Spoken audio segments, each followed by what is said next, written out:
work this time. And I actually have sound. I want to welcome everybody back to the McNugget Gang in our descent into Avernus. We're here with our usual gang of people and Lucentile as our DM, who I am now going to pass off for a quick recap, and then we can continue our adventures in the sewers.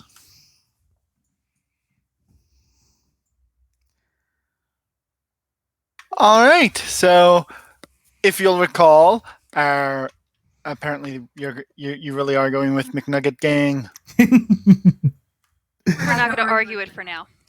All right. So the McNugget Gang, as you know, journeyed to Baldur's Gate from Elturel after seeing the city of Elturel disappear. They made it down to Baldur's Gate, where they have been dragged into investigating the Cult of the Dead 3, who their current employer slash boss deputizer, whatever we want to call Flame Zodge, has... Yeah, we'll go with that. Has gotten them involved in this investigation into the Cult of the Dead 3. They met with their contact Tarina and found their way to the bathhouse, where they were told beneath there the Dead 3 were running around in their operations. Breaching the dungeon, they successfully found the 3 leaders of the Cult of the Dead 3, Khazira of Bane, Flennis the Mercolite, and Vaz the Man with No Face. And after defeating them all, they met with Mortlock Van Thamper, who was also here to deal with the cult for his own reasons. And they've now come back upstairs, where they've met the rest of their friends and are going to take a few minutes to reset and catch up with everyone and decide what they're going to do next. So I believe that brings us all up to speed, unless I'm forgetting something. Sounds about right. All right. So now that everyone is back upstairs, we're going to give everyone a chance. First, does the group want to take a short rest before they do anything else? Or I don't know how many hit dice people have, and I don't know how hurt people are and how many of you need your short rest resources back. But would you like to take one before we do anything else? I mean, I'm fine. I mean, I don't think we'd lose anything by doing so, especially because it'd probably be nice for Edric to get some health back as well, because he's unconscious at the moment. You're pretty hurt as well. Yeah, I guess I'm kind of hurt. I'm pretty much out of all resources, and a short rest isn't going to do anything for me. I think for the team, we should probably short rest. Yeah, I think it makes sense. Oh, I lied. I still have a hit die. We'll be holding on to that.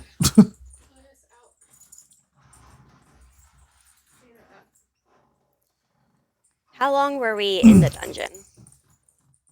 Oh, well, I know you took one short rest in there.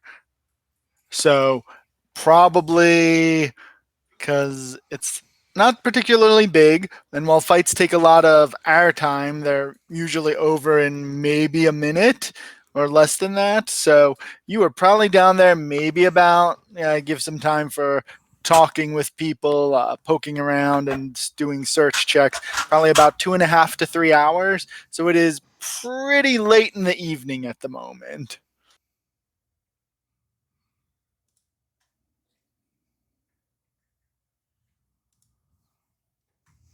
So about that short rest.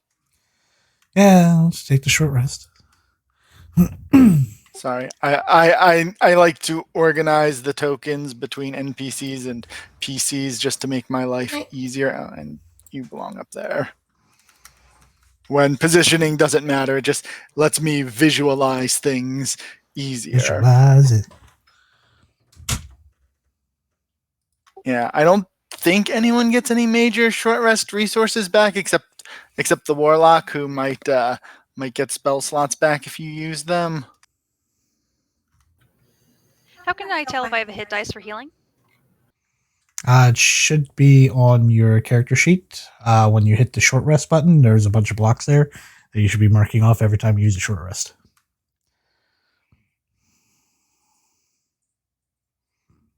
I have not been doing that. Uh-oh. But we took one short rest, right? Yes, we took one. Correct. Cool. Yep, we're good. I'm still at full health.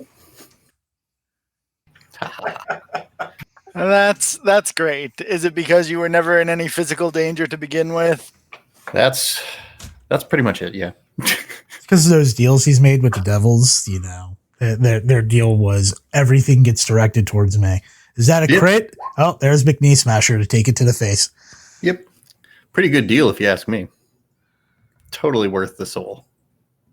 Sorry, I'm slowly working on why doesn't his did I do that wrong? I did do that wrong. Can you roll a 1d6 as well? Oh no, you should she's at a D8.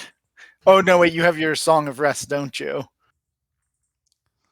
Oh, I get more. I mean, I topped off with just that anyway. Oh, okay. It doesn't matter then. I don't get anything, right? Because I'm not using the hit die. Correct. Cool. Sorry, I'm making sure that I actually remember to heal your previously unconscious friends.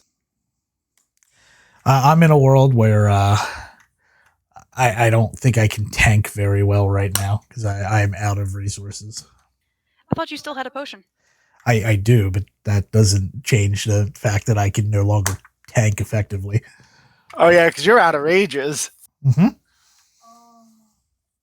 We maybe head back to the inn and take a long rest. Well, that probably should be on the agenda. But during the short rest, would any of you like to talk to anyone before we move forward? This is your opportunity to get to talk to people, to learn things, do stuff, or to be, you know, hermits if that is your life choice.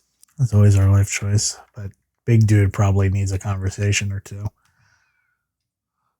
Mainly because I remember why he was down there, but I don't entirely remember why he was down there or why his, I guess, mom, is it, ?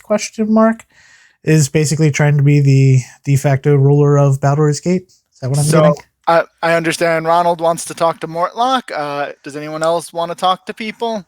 I will also join in on the Warlock conversation after checking on Edric and Harkina to make sure that they're all right. Harkina took no damage, and Edric has spent all of his hit dice and is now back to normal. I forget what that heart means. I think it was to signify that he was unconscious, probably. Maybe, but yeah. So you're gonna join in with Mortlock. What about the other three of you? I'm gonna play with Lulu. Excellent. Remaining two. Play with Lulu. Myra's gonna actually ask Lulu if she knows anything about. Well, we're just lining people up with who they're going to talk to, and then we'll just go left to right to resolve it. Atros? I don't want to talk to anybody. I do have a question. Since are we actually in the bathhouse, or are you just? Yeah, nope. You're upstairs in the bathhouse, doors barricaded out so that no one could come in, and I assume you closed the door to the sewer behind you. Yeah. So the water in the bath that we determined that they are overly disgusting, right? Correct. Compared to the sewer water.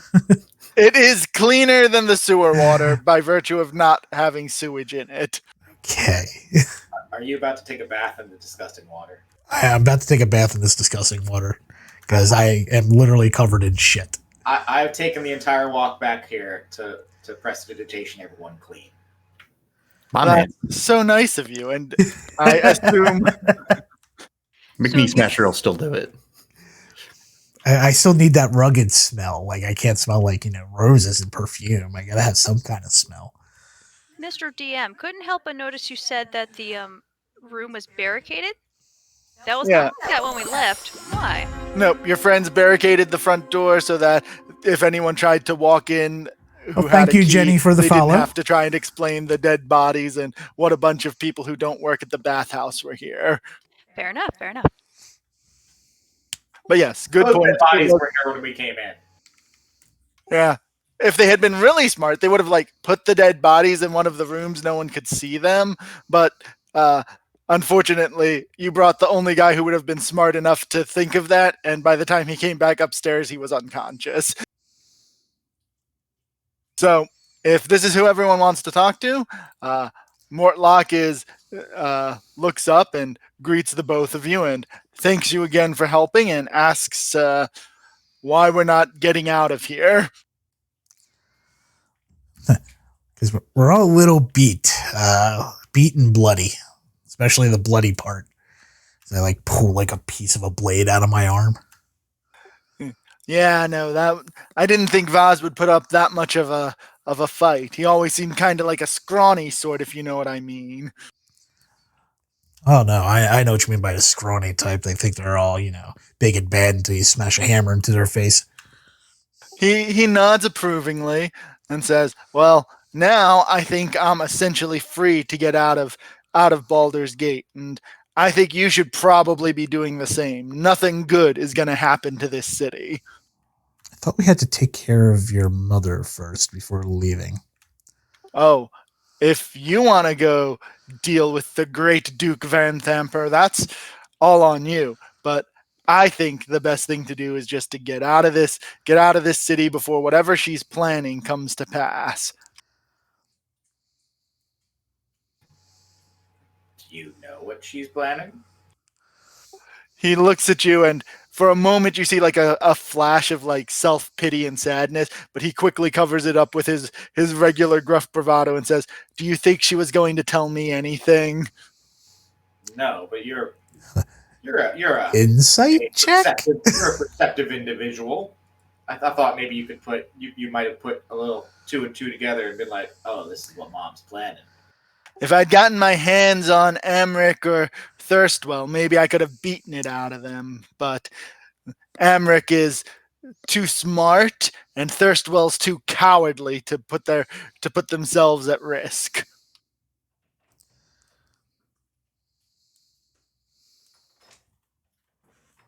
So how did you guys even end up involved with this cult?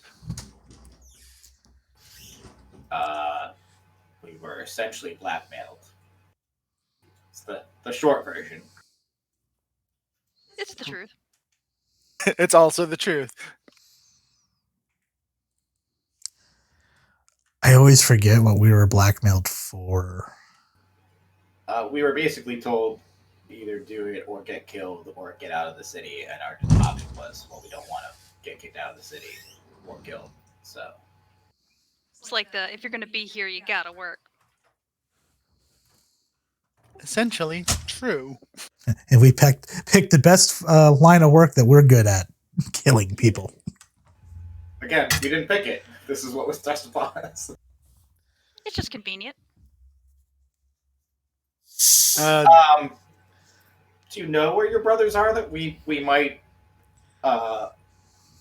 convince them to tell us what's going on? Like I said, Thirstwell's a coward and hasn't left the manor since his accident, which was decades ago now. He seems a little bit sad about that, but then pushes through. And Amric, well, that little bastard has been working out of the Low Lantern Tavern out on that boat with the Low Lantern, that's what it's called. And well, he's got way too many friends there for you to just kick in the door and beat it out of him. And I tried waiting for him to come out one night, but never saw him leave. So you said this was a boat? Yeah, it's apparently the person who runs it calls herself the captain. I guess she used to actually use the boat as a boat before she realized she could live safer here in Baldur's Gate. And how large a boat is this? I don't know, boats, maybe like a frigate, maybe a regular sized boat. I don't know boats. Just saying, it's really easy to get people out of a burning boat. His eyes kind of go wide, and he's like, I hadn't thought of that. I'm sorry, did you just say burning boat? No, of course not. What are you talking about? I would never suggest something so destructive. Effective? Looks at character sheet. Lawful good. I'm not lawful. Damn. Yeah, I I'm pretty sure know. he's not lawful at all. But do either of you have any more questions for Mortlock? No. Morlock, thank you for your brief alliance, and I wish you well in your travels. All right. Are you sure you don't want to be part of this little tiny adventure of pounding your brother into the ground? He looks around.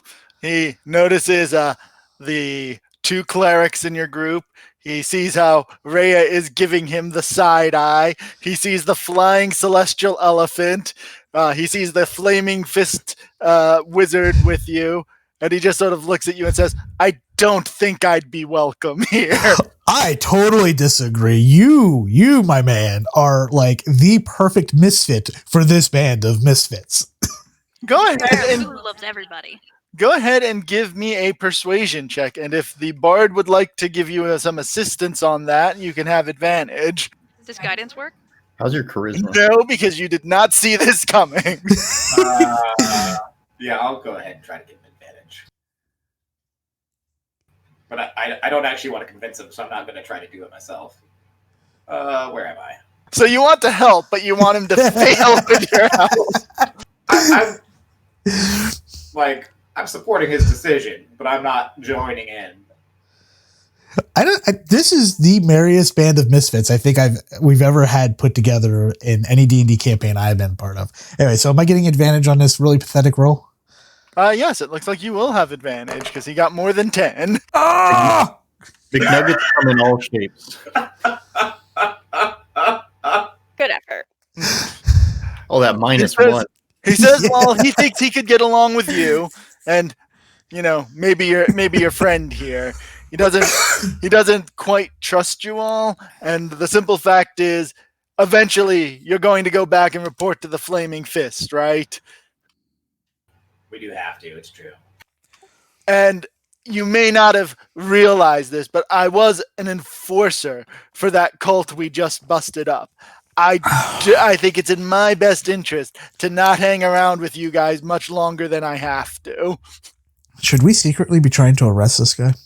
That's fair. Nah. Yeah. I was given no specific instructions about this. Oh, we let him go. All right. Are you two good? Nothing else you have to ask? Dwarven angel on my shoulder. Yeah. So Lulu trumpets and is happy to see the both of you. She sort of hovers between the two of you. She gives Lyra like a look and then asks how Lyra's feeling. Kind of confused, Lulu. Maybe you can help me out here. What do you know about the Amnesu? Lulu's eyes get that like blank, milky look, and her voice stops being nearly as high pitched and it's kind of monotone. The Amnesu are enemies of all that is good and noble. They are administrators for the devils of hell and should be smited at the earliest opportunity. Her eyes sort of come back and she says, "Did you know that you smell like Rhea and Mortmar?" Like sewer water?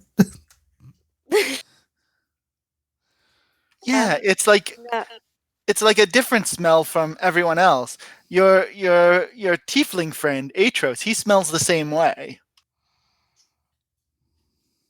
It's different from all the other mortals, and I thought it was weird. They have the same cologne? Huh? Oh, maybe. What about you? You're not hurt, right? No, I'm good. Yeah, you. No. Oh, good. I was worried about all of you while you were down there. Ooh, spicy water. I totally missed that, but yes, good for you. I give her pats and many rubs and loves. Yes, she is very excited, and she says, "Now, I don't know why you all smell different, but If there's anything wrong, you just let me know and I will do my best to help you. It's probably the sewer water. No. I know what sewer water smells like. She sort of looks at the two short people. It's probably the devil packs. But Wouldn't it be a fun turn of phrase if y'all had accepted the pact with the devil and you came out here and Lulu attacked you all? Oh God, get it off me! Get it off me! She can try. Lulu, does our scent fill you with any sense of rage? No, more just confusion and sadness. No. Look what you did to Lulu. Does this mean group hug on Lulu? Who did Except for you if you smell- say I smell like? Like Rhea, Mortmar, and Atros. Oh, they were the three that we killed, right? No, Atros is our. Wait, sorry. I checked out for a moment.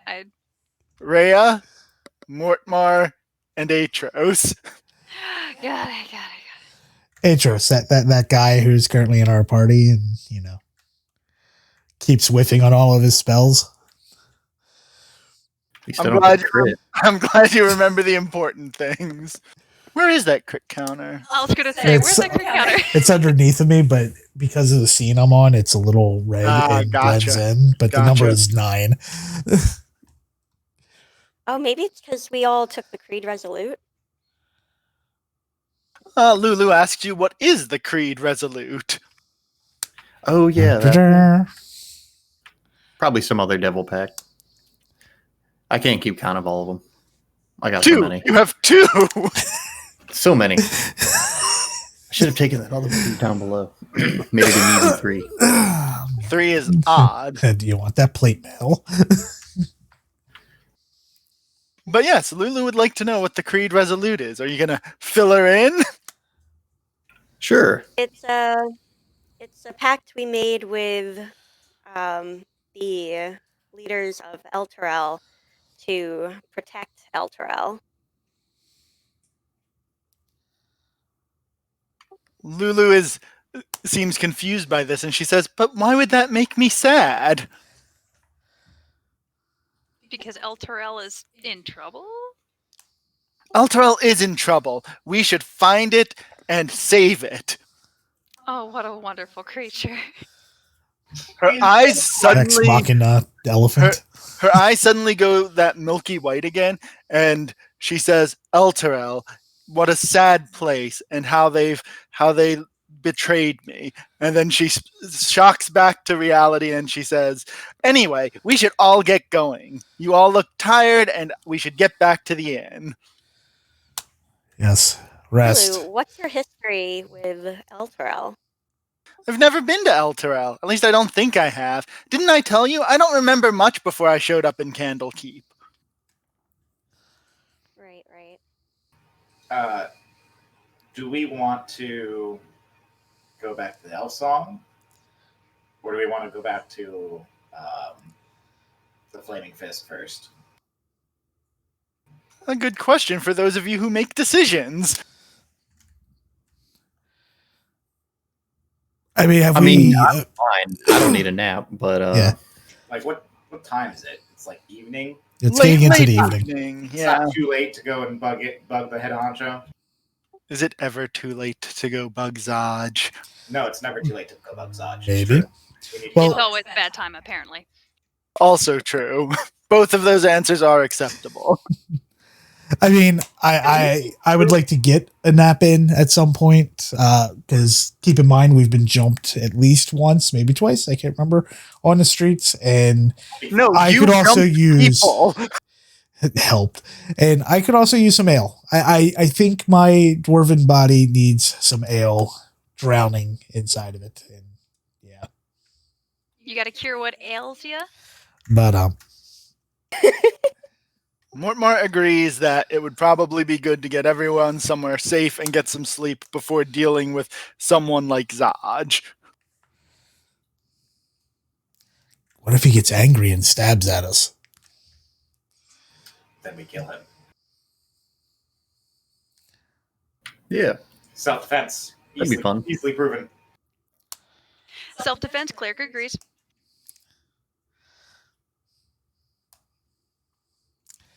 So yeah, So- let's go talk to the boss person. I thought we were going back to the tavern. Oh, never mind. The tavern. Let's go get drunk. Don't we have to meet people there anyway? So it's a win-win. Oh, that's right. There's who was the merchant that we said? What was his name? Klim Jasso, who has Glenn a Jasso. yeah, Jasso. I'll pronounce it right one of these days. Let's face it, I never pronounce anything right. As well as the fact that Tarina is anxiously waiting for you to help her steal back the ship that isn't hers. Isn't that the ship to get out of here? She's going to use it to get out of here. If, that's her plan. I forgot about that. That's why I added it at the end of the video recap that I don't think Frank did anything with. Not yet. All right. So, everyone ready to leave? Yeah. As will ever be. All right. Are you bringing anyone with you, or are you just leaving them all behind? We're bringing them all with us. I mean, why wouldn't they come with us? Well, because Can we make a pit stop at some sort of House of the Dead to tell them to come? Like, because there's a couple good people down there that should get proper burials. there are indeed. That I assume was going to be part of what you would be talking with Zaj about whenever you went there. Are we taking To the the, bodies to, with to the us? tavern then. I assume you're not taking the bodies with Walking you. through Baldur's Gate with bodies thrown on our shoulders. That's fine. They're with me. Not the strangest thing that will have happened in Baldur's Gate, but probably to be avoided. Also, zoomed out and looking at all the bodies, I feel as though you can't carry all the bodies, unless you just mean the bodies of people who deserve to be carried out of there, of which I think there's 2. I want to say 3. I am pretty sure my dwarven built body can carry at least 4 or 5. No, actually, I'm scrolling around, and unless there were bodies that weren't put on the map, I think there's only that one guy. Everyone else who was... The dude that they were... Oh, yeah, and Lisbeth. I forgot about Lisbeth. Whose plight on the corner of the street the 2 people that noticed her ignored. Meh. Eh, Such is life. say la vie. She should have tried harder to get our attention. I thought there might have been another, but if it's only 2, it might only be 2. Yeah, no, there's Fnax and Lisbeth. And then unnamed other bodies that have been here for unknown amounts of time. Which we can probably assume are not good bodies. They'll Well- remain unnamed. Yeah, they remain unnamed because, like, some of them were in sarcophagi. So, who knows how long they've been beneath Baldur's Gate. All right, to the tavern it is then, I suppose. All right, you didn't answer my question as We're to taking who- everyone with us. You can't take everyone. We just don't have the space and initiative tracker for everyone. Lulu comes with us. Yeah, Lulu always Wait. comes. Except for all the times you didn't bring Lulu. Well, didn't want to put it in harm's way down below, is all it was. He just said there's not enough room in the initiative tracker, and we want to bring Lulu along? I'm not metagaming. It's just look at how many there would be. I don't have the time to do combat balance for anywhere from 6 to 12 people. You should have thought of that first. Rhea has kind of been tagging along with us for a while, but she should come to the Elfsong Tavern because her friend's there, right? But she No, her friend's with you now, remember? that's Arkina. Yeah. Yeah. How many people can we take with us, or are we just doing one? Just one, because 6 is the general max size for a decent D&D party. It just makes my life easier to know that there will usually be 6 of you here. So basically, we can say like, "We'll see you at the tavern later," and Exactly, and they'll follow later. Done. See you on the other Definitely. side. Exactly. till we I meet got again. friends on the other side. To be fair, it's a common theme anyway. We've been just leaving a group of people behind. It's what we do. Go clean the sewers for us. We'll be back. Watch after these corpses. We'll be back. Well, I I'm assume just they're gonna go to gonna. the store real quick. I assume everyone else is going to be the people who are carrying the giant boxes of treasure that you're also bringing back, and so their hands are generally full. Yes, yes. Yeah. Yeah. I could Treasure. carry it all. So generous of them to offer. Yes, to offer. All right, so let me go ahead and fix this. So you open the door after clearing out the barricade, and lo and behold, outside, as if they have been waiting for you for quite some time, are several cultists, none of which who look like the dead 3 cultists you just saw. And I'll be turning them all on in a second here. Let's move this out of the way so it's do. Is it on the same map or a different map? Same map. They look Oh like my god. like the cultists, Right, but they're dressed not the dead 3 cultists. right. They are Tiamat. definitely dressed differently. Correct. It's like you remember who the other set of cultists were around. I try. It's almost like they're dragonborn. And there was They're actually only 2 dragonborn among these cultists, because apparently humans also worship Tiamat, who wants to, eat everything, I guess. Let me actually get back now to our objects and token layer.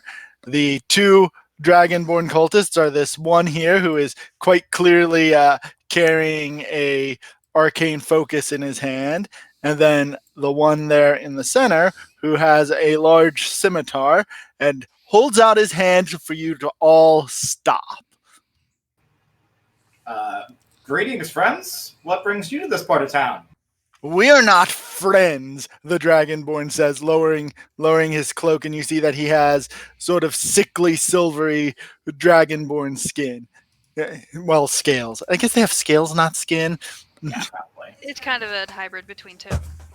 Yeah. He looks at you all and says, "You have stolen from Tiamat. You have 1 minute to make it right. Return to us her hoard, and we will let you live."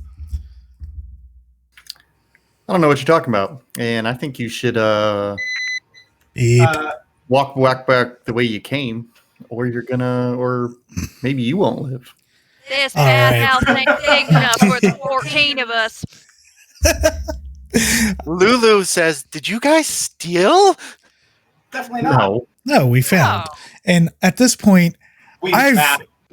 I've had it enough. I've had enough of dealing with one cult after another, and I swear to Meriden, whatever, himself, that if you do not remove yourself from my path to getting ale, I will shove my Big Mac so far into your skull that even your gods will not be able to piece together you back together. Something, stumbling over words. The main cultist looks at you and says, "Well, then you've decided, and we will now be rolling initiative." Hell yeah. Oh. Can I add everyone to the initiative track easily? I can. Sorry, I know I shouldn't have been as excited about that as I was. Nah, man.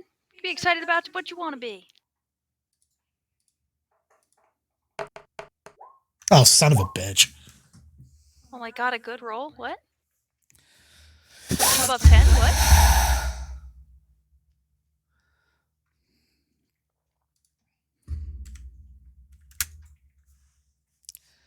So I didn't have a token selected, but I had a token selected.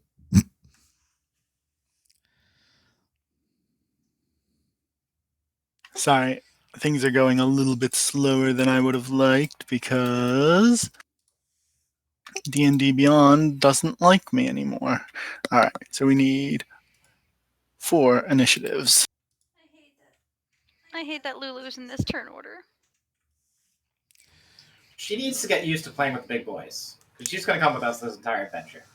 In fairness, technically everybody's still here. She dies, I die. Don't be so overly dramatic.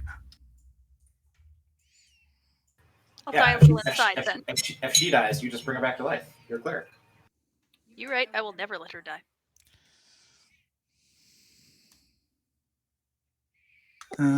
Did you guys update your own initiatives? I did. Mhm. Yep, you're good.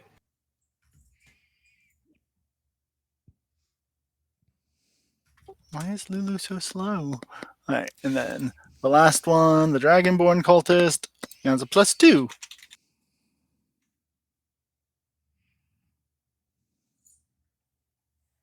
All right, so I can now order this in descending, and we can now have the magic happen, starting with heroes win ties, so Zemar. Did the Dragonborn behind the cloaked cultist not get a roll, or did he actually roll 0? He didn't get a roll because I apparently missed the fact he existed. Just curious. Should just left him at 0. I should have. But I'm fair. what? And Why now is he she gets to on the go ini- before me. Great. Why is she on the initiative? Who? Harkina was on the initiative, and she's not anymore. All right, Zemar, you are up. What you have here are cultists armed with.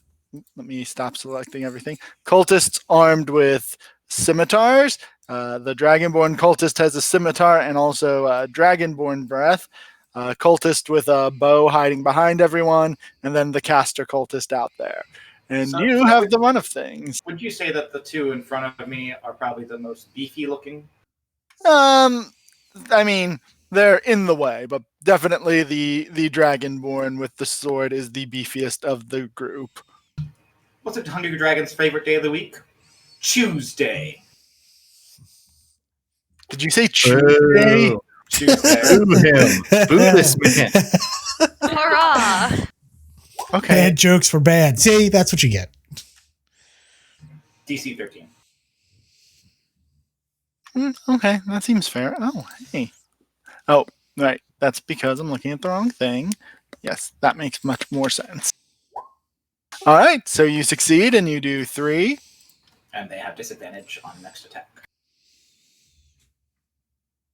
Well done. I am proud of your vicious mockery, and even if Tuesday was not the best you've ever done. Would you like to stay in that position, or are you going to move elsewhere? I'm behind a door. There's people in front of me. I'll stay where I am. Sounds great. Any bonus action? I am out of all my useful bonus actions. Fair enough. So this cultist's going to go ahead and move through the difficult terrain, 10, 15, 20, 25, and we'll go ahead and take the first swing at our wonderful friend there. If this day starts with a crit, I quit. I kind of think it'd be funny. Come on, crit. Please don't. No, it starts with a miss. Your life Okay. is in general good. Should have been so good. You know what I just realized? There's Dragonborn. They have breath weapons. I definitely should have moved. Sure should have, because guess what he's going to do with his 5, 15 to move through his friend, 20. So would everyone in that general direction, let me see if I can draw it.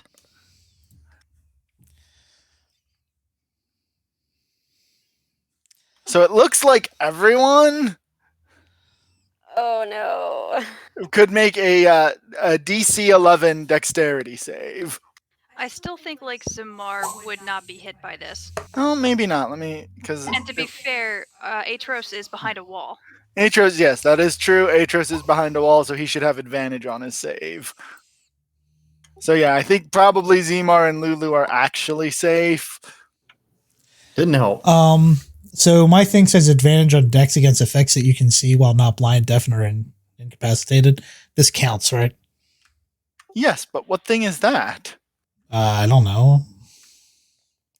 Well, what kind of breath? Yeah. He is So silver, it says so it is cold. so danger sense. You have advantage on dex saving throws against effects that you can see while not blind, deafened, or incapacitated. So I will Yeah, that definitely sounds right. let me throw that extra die out there. And will it matter? It will. Plus con. So 9 for anyone who did not save, and half that for those who did. It was I'm sorry, I was looking to see if I had any of the similar things. It was for dexterity, yeah? Yeah. Correct. Yikes. round up or down? Round. Whenever it's for players, we just always round in the hero's favor. So in this case, you would round down. I know that there's other rounding rules in the book, but I can't ever remember them. So we always round in the hero's favor. That's not in my favor. Oh, well, there you go. So once everyone updates their damage, we can go ahead and have Lyra go. Oh, how much damage are we taking? I'm sorry, I missed it. 9 if you didn't save, half, which would end up being 4 if you did. Oh, I see the Mountain Dew has calmed down. I know, this is my other Kind bottle. of I had locked in to. here. I'm gonna. I've turned my face into French fries. I'm going to shoot with my crossbow at the Dragonborn leader. Sounds fair to me. Appreciate the cat can, by the way. Just as a reminder, though, there's probably not any real way to not shoot through people. So a 22 does, however, hit. So, and you do get your sneak attack. Oh, yeah. Who were you attacking? The Dragonborn leader, cultist. So he takes the crossbow bolt and he says that Great Tiamat will not allow their failure here. Any other actions you would like to take? I think I'll just stay where I am. We didn't learn Unless the lesson. do you think I should move out of the way, guys? For other people to get in there? Distance might be a I good feel idea. like you, being a bow user, are free to back up because your range is much further than where you are right now. Okay, I'll move over here. And they only get one breath weapon turn, right? Like they only get one of those. Yep, per I think it's like short or long rest. For a short rest. Yeah, so unless everyone times out for an hour, he's done with his breath. That's But there's 6 other another Dragonborn that one have in one there. breath weapons then. Now there are only 2. Yeah, there's only 2 Dragonborn. This guy Oh, I and thought this they were guy. all. Oh. Thank God then. Correct. All right, and I guess you don't have any bonus action, right? No, I'm good. Excellent. So that does indeed bring Ariel up. Which cultist is? Yeah, that cultist is going next. There's Good no to know. sunlight, right? Yeah, it's No, nighttime. there is no sunlight. Yeah. But look, guys, you're in a fight where you have a 10-foot wide place to maneuver. Oh man, there's so much room. It's double than before. Do you guys think it would be better if I just body block the door and just try to absorb damage while you guys do it at range, or I can smack this guy in front of me? I mean, you can do both. I can't take a defensive position if I attack him, though. Oh, I mean, feel like do what you want. You already have a really high AC. I would say just attack. Fair enough. All right, I smash rope guy. All right, go ahead and make your smash. Smash. 15 does indeed hit. And it's one-handed right now, right? Because you have a shield. Yeah. I want the All base right. There we go. You get your smash in, and he is maybe rethinking his strategy. and I end my turn. All right, your turn is now over. Which brings us to this cultist here. I need to mouse over to make sure. Yeah. So not really being able to get into melee, puts away his scimitar, draws out a dagger, and throws it at McNee Smasher. Someone throwing things other than McNee Smasher? It wasn't a crit. It wasn't a crit. It's just Still hurts. It does indeed still hurt. The maximum hurt that the thrown dagger can hurt. But yes, unless you're planning any reaction, Atros, you now have the floor. My reaction is to scream. Very dwarfy of you. Okay, I'm going to move in here. And I'm going to need Dragonborn dude Got it. sorry, I'm finding this. Make an intelligence saving throw. Also, might I say, nice focus fire.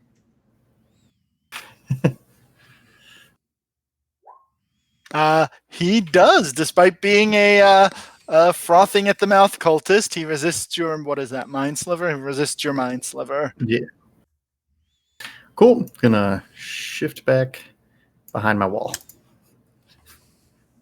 Seems good. This bow cultist here is going to go ahead and take a shot at the other archer in the back. That's a lot of people to shoot through. Sure is. So make sure when you tell me if this hits, you're adding 2 to your AC. I'm sure that hits. Yeah. For 9 damage from its longbow. Ow. Oh shit. I'm down to 2, you guys. Oh, Your I thought you were at token does not 15. reflect that.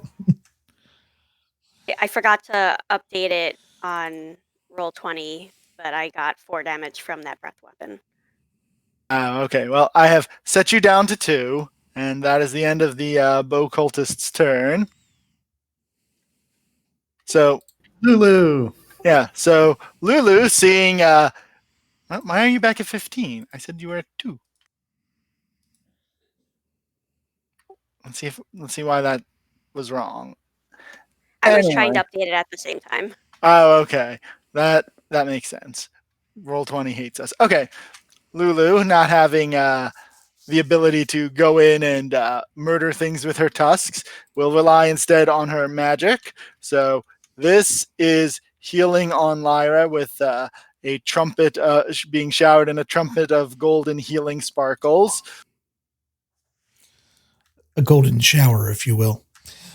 Why? Why did you have to do that? Rude. Why did you have to ruin something that was beautiful and good? It's still beautiful and good. You're only letting your brain take it that way. It's a beautiful shower that is gold. You're taking it wrong. And since that is all that is in range for her to do, go ahead and heal up 6, and that is the end of Lulu's turn. And McNee Smasher can now ruin everyone else's day. I'm going to smash robe dude in the Lyra? face. Correct. Yeah. Cool. Thanks, Lulu. All right, robe dude, smashing face with warhammer one-handed. All right. Let's see how you do. That does hit. 5 damage. I have marked off 5 damage. He has taken many a warhammer to the face now. I am done. All right. This guy's going to just go ahead and line up and also throw his firebolt at the archer in the back. Firebolt? Whatever the cantrip fire spell is, I'm pretty sure it's called firebolt. Okay. No, the arcane one, not the divine one. Yes, firebolt. Yeah, and so that will indeed be a miss. He has no bonus action, so we'll go to our next cultist, who is going to go also throw a dagger at McNee Smasher because that seems to be working for everyone. But not this time. Is a cultist? No, he's just went at the top. Okay, and then our last cultist. Let me make sure is this one. Will also be throwing his dagger while they try and find a way for everyone to cooperate. And I don't believe 15 hits McNee Smasher. All right. Nothing happens at the end of the round, so we are back to Zemar. And I forgot to put on this guy that he had been viciously mocked.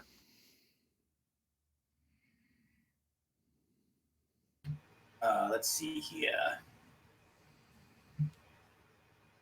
I have disadvantage to shoot because of my 2 friends in front of me, correct? No, things behind them just get +2 AC unless you have the archery fighting style. Yeah, exactly. Sorry, that's what I meant to say. So I'm going to, once again, viciously mock. Why do dragons hate holiday? How do dragons make holiday plans? They don't. They just wing it. Is a 14 good enough to resist? It is. He still does not like your dragon jokes. They're maybe a little racist. I don't know. Anyway, would you? Yeah, good. We would good be on the plan. wrong side of history, Zemar.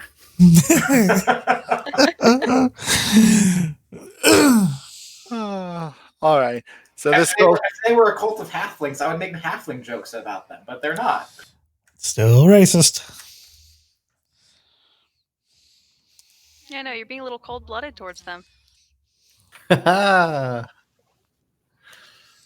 actually a question I have that maybe someone who knows more about D&D would be able to answer. Are dragons cold-blooded? I would don't imagine know. not. I don't think they spend a lot of time not in the sun. So Yeah, but their wings also aren't anatomically correct to actually fly, so maybe they are like magic cold-blooded. Anyway, a cultist is attacking McNee Smasher. People assume that dragons are cold-blooded due to their apparently reptilian nature. In truth, a dragon does not depend upon the environment for warmth, but rather maintains a consistent internal temperature. They're endothermic. God damn Not it! cold or magic. Why does everyone hate you, McNee Smasher? I don't know, but I am now at below half health. That's Wouldn't okay. have been going you well could if have you'd be you could have calling gotten some nuggets. health back last rest, but you refused. Yep. I didn't want to use my last thing. And Altus, he's going to make his first attack with disadvantage on Ariel here. So that's a definite miss. And then he will split his second attack up towards Ronald, which will not have disadvantage. And also a lot of misses. And he's no longer mocked. He's got nothing he wants to do with his other action because he has no good bonus actions. And it is now Lyra's turn. Okay, Lyra is going to again go after this one. Sounds good.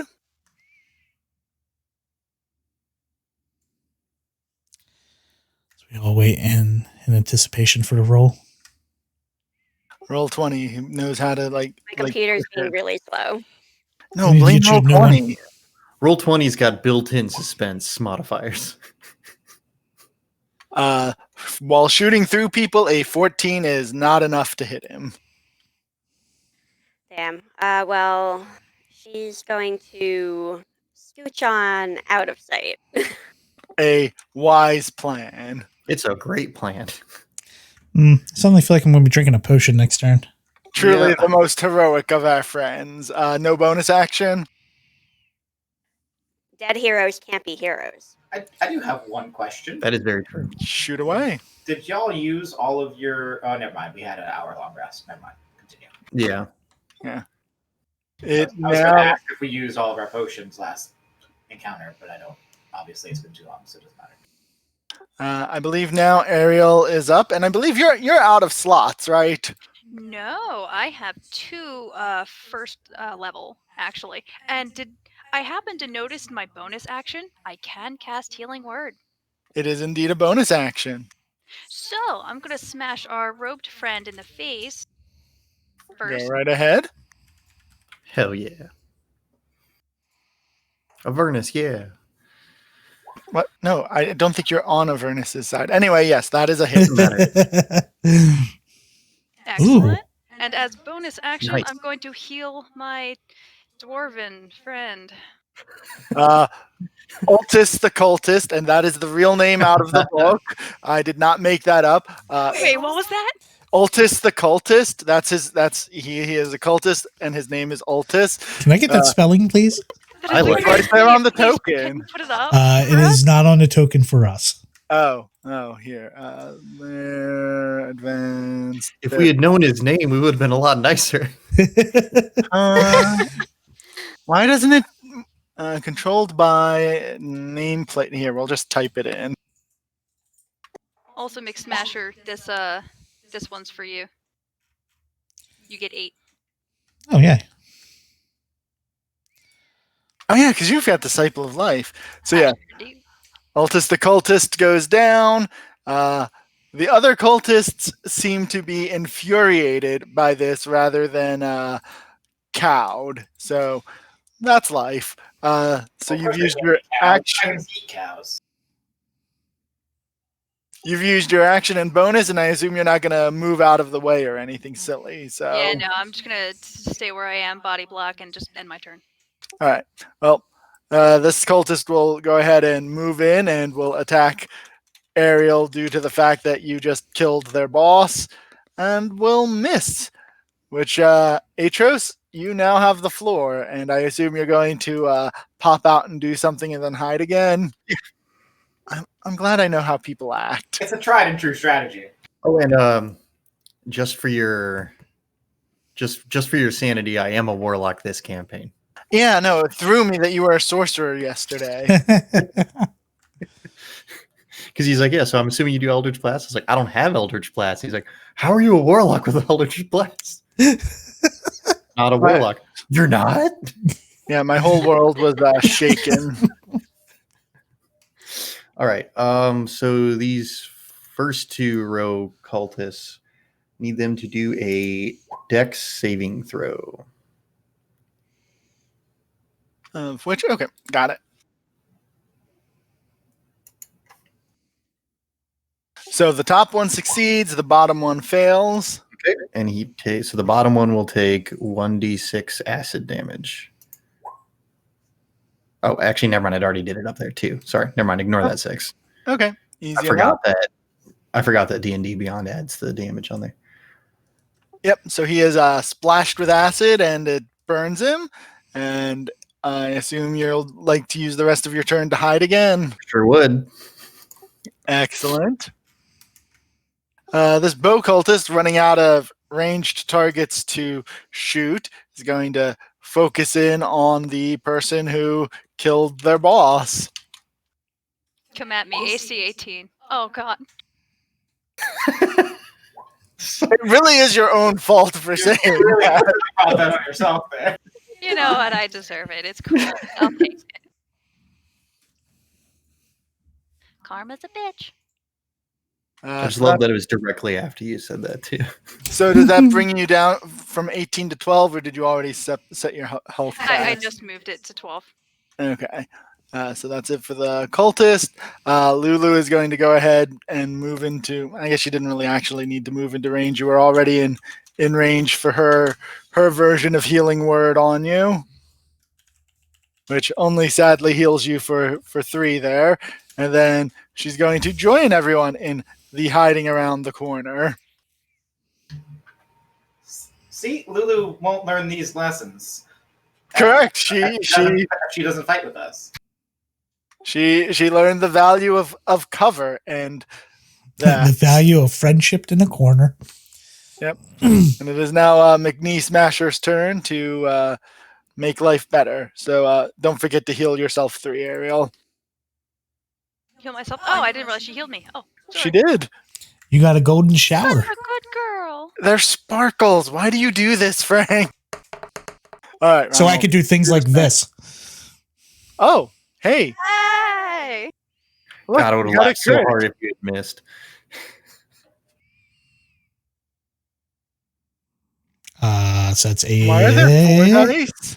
There's not. Oh, it just repeats. Just repeats. So 3, 5. So it's 8 damage. Well, that is a dazed and confused, but still alive cultist in your face.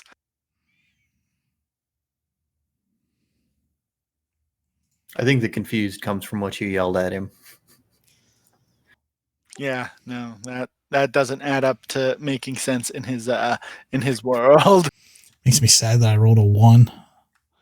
Wait, it's only 8? It's not 14? No, because I'm one-handing. Oh, okay. Yeah. And I assume that is the end of your action. That's the end of my action. All right. Our firebolting cultist is going to go ahead and shoot also at Ariel, and do we? That will be a miss.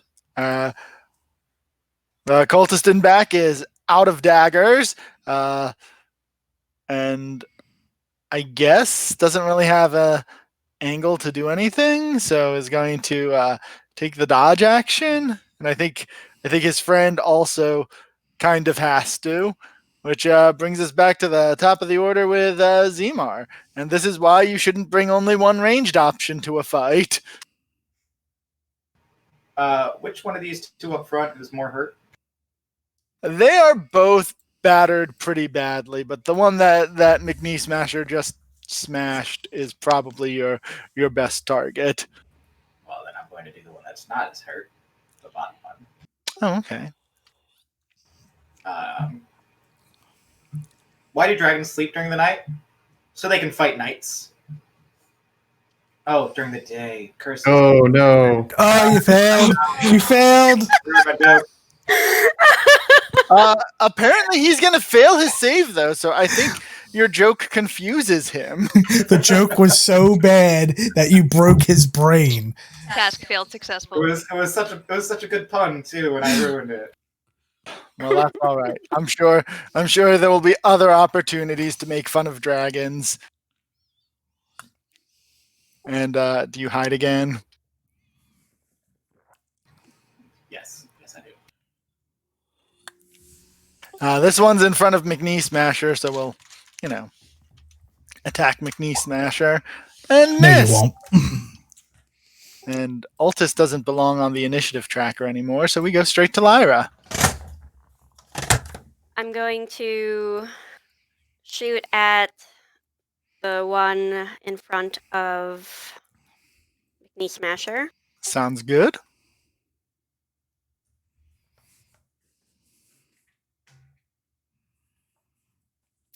It's coming. We need a drum roll. Can you get us a drum roll button, Frank? Could, but you wouldn't be able to hear it. That's okay. It's for, since you are shooting through people, a 13 sadly does not hit. Drat. That's okay. You've hidden again, and your life is good. I shall see to the next round. Excellent. Unless someone else sees to it this round, like Ariel, who's next. I will also attempt to attack the same person with smashing. Excellent. Smashing is an excellent solution to life's problems. For the most And part. that will hit. For 7 damage, and as bonus action, I think I'm gonna give myself a little healing here. That sounds good, and that is one less Tiamat cultist in the world. Yes. Which And I'll end my turn, so I'll just heal myself up, and then anybody else can go. excellent. Like this cultist who is going to attack you promptly. Wait, I need to heal first. Hold on. You're fine. With disadvantage. He will have disadvantage. So that is a miss, because the 14 is indeed a miss. Then Atros, you have control of whatever happens next. Aha! Yoink. Uh-huh. Oh. I'm assuming they have decent constitution. So these are all like melee dudes, right? Yeah, except for Yeah. the people in the back who are not. Right. All right, so then we're not going to do that.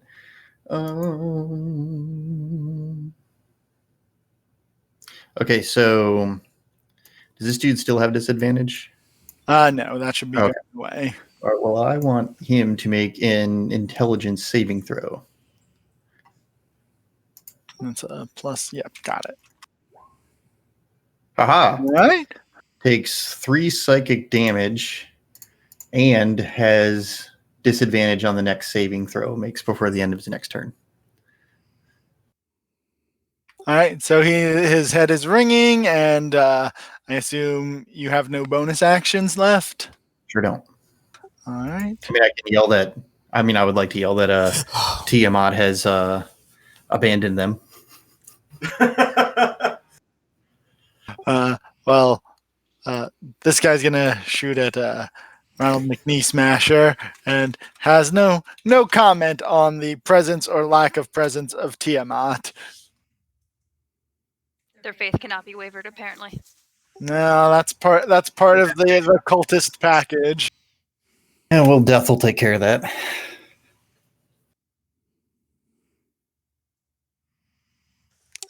Lulu.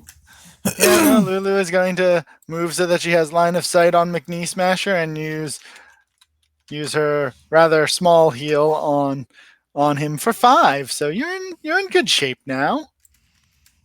Golden showers for everyone. Not I like for that it's healing instead of hurting now. well, that's only because there's people in the way of her murder train. I know, we should do this more often. She could have went through me. Yeah, that's true, but in this case, she didn't, giving you your chance to, shine. Gold. That guy. That guy. All right, do your thing. Oh, right. I forgot I'm a halfling.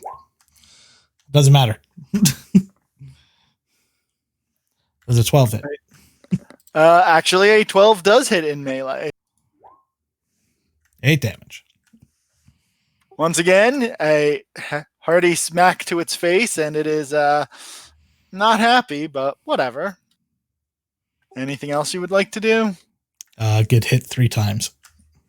Well, I'll work on that for you. This cultist, seeing that the field of battle has moved, is going to go ahead and 5, 10, 20, 25, so that he has line of sight on McNee Smasher without having to shoot through his friends. But are you going to keep a fumble count as well for when people attack you, Frank, or no? No. All right. Well, this cultist is going to go ahead and I guess they technically can attack at a diagonal, so he's fine just standing there and attacking McNee Smasher.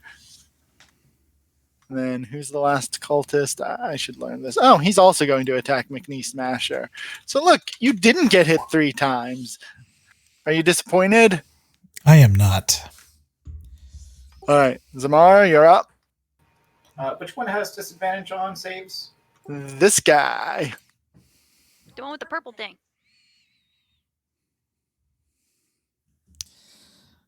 Where's that joke? Why did the dragon hate to fight knights and swordsmen? He was tired of tinned food. Even with disadvantage, he makes his save. Because you should like spam. It has its own key. I didn't say anything about spam. Doesn't spam come in a tin? Anyway. It does. It's aluminum. And it's canned meat. It's true. And it's delicious. Would you like to move back into hiding as a good ranged character? No. I'm going to stay out here. Excellent. Your bravery is noted. Lyra, what about you? Lyra's gonna mix it up and actually move over here. Actually, wait. If I move away, can I get away? I can disengage, right? As my bonus action. Yes. Yes.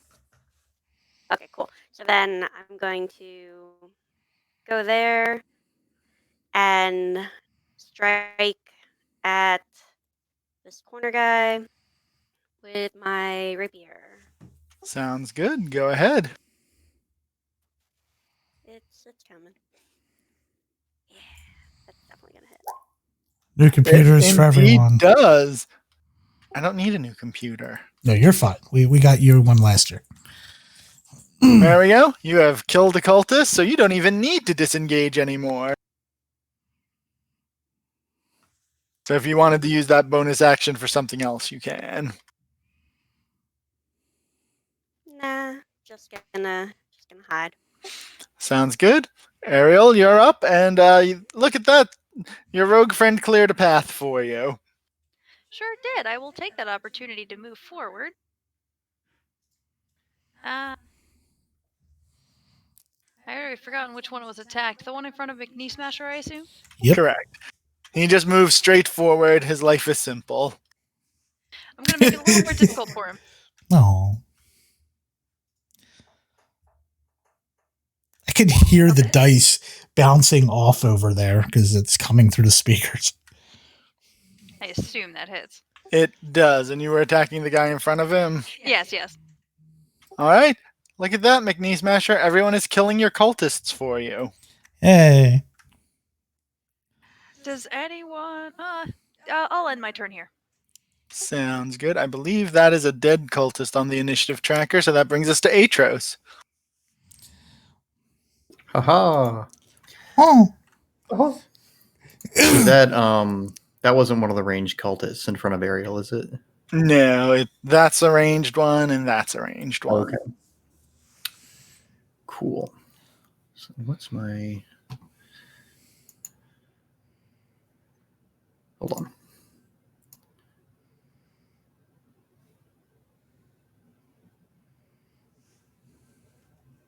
Nice. All right, so I'd like this cultist to make a Constitution saving throw. And it's a 16. And it succeeds. Excellent. Yeah, well, cool. I will... Boop. We're good. Sounds good. The archer will go ahead and take a shot at McKnee Smasher before deciding on, what to do with its life.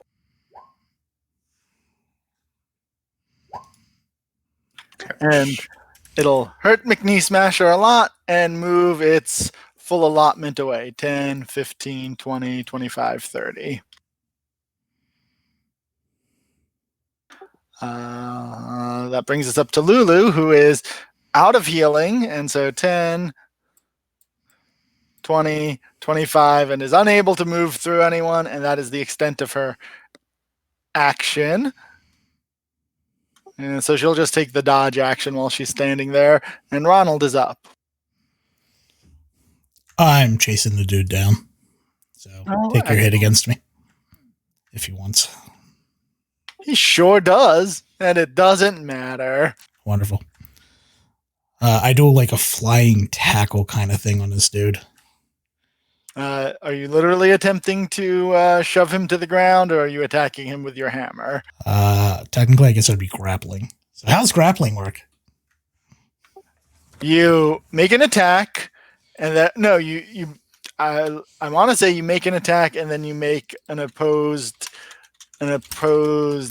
acrobatics, dexterity, or athletics strength check if you hit. But let me double check. When you want to you use the attack action to make a special melee attack, a grapple. If you're able to make multiple attacks, the target of your grapple must be no one more using at least one free hand. Nope, you just make a grapple check instead of an attack. So you get to use strength athletics contested by whatever the athletics or acrobatics of your target. Except I don't have a free hand, so I just smash him in the face. Well, thank you for making me go through that. Sorry, I didn't know the free hand part was in there. So we're just going to throw this die, and we're going to smash him in the face. Go ahead and do your smash. 9 damage. Hey, look at that. You've killed a cultist in one hit. Aha! You're so impressive. That's my turn. Why did that sound so condescending? I don't know. Because I kept rolling 8, 8, 8, and then a 9, and I kill it. Yeah, I don't know. I have a problem where sometimes I just sound like that, even though I don't mean to. Ditto. I feel like I just had this conversation. Yeah. The cultist in the back who casts spells is going to attempt to climb that wall, and he will succeed. And then he will attempt to jump down from the wall. Coward! And he will take some fall damage, but he is on the other side of that wall now. He's got 6 left. Anybody with archery, climb that wall, shoot him down. And then he'll I make yell the- out, "You coward! What would Tiamat say about this?" You abandon this fight, you abandon your god. The other cultist is swayed by your argument and attacks Ariel. But that is not enough. And I believe cultist at initiative 2 is quite dead. And that brings us to the top of the order with Zemar. Are you going after the cultist? So I cannot walk through Lulu because Lulu is not large, correct? Oh yes, she is actually smaller than you. So I can. Actually, yeah, because she's tiny. I think you can. Let me double You check. could technically walk through anything. You would just take additional movement to walk past them. That's what I'm asking because I can. Technically, she's I can flying. get You can through walk the under her. Unfortunately, that is not how the movement will work. But yes, she is a tiny creature. Let me look. I think tiny movement. Nope. This is giving me a whole bunch of tiny creatures and their movement rates. My assumption is that a tiny creature does not fall space enough to, but I don't know. I don't know the way it works, so I have no idea.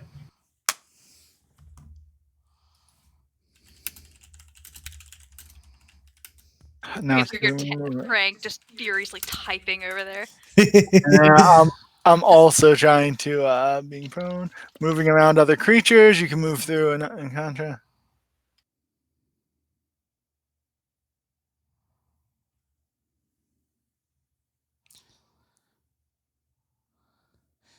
Moving through any creature space counts as difficult terrain. You cannot end your movement in the space occupied by a creature. You can only move through a friendly creature space or that of a hostile creature at least 2 size categories smaller or larger than you. So is she 1 or 2 sizes smaller? She is 1 because you are small and she is tiny. Can I attempt to climb the corner of this wall right here? You can. It is a DC 12 to try and climb, and that is athletics. Athletics. Ooh, that's gonna be rough. Don't forget your jack of all trades. Oh yeah, but I have minus strength. Well, there you go. You make the climb. That counts as my action, correct? It is use a skill. So yes, unless you have some other way to do it. Yes. I pull out my bow as my action, I guess. As your like free item interaction. Yeah, whatever. Seems fair. And that is it. You are done. That's all I can do. All right. Lyra is now up, who is significantly better at running after things. What nonsense! Dash actions, they don't exist. Lyra, on the other hand, can move through Lulu without any penalty. Is it worth it to go after that last one? I mean, I feel like we don't want them reporting back. That's I guess. I say let's chase him down. 2, 3, 4, 5, 6.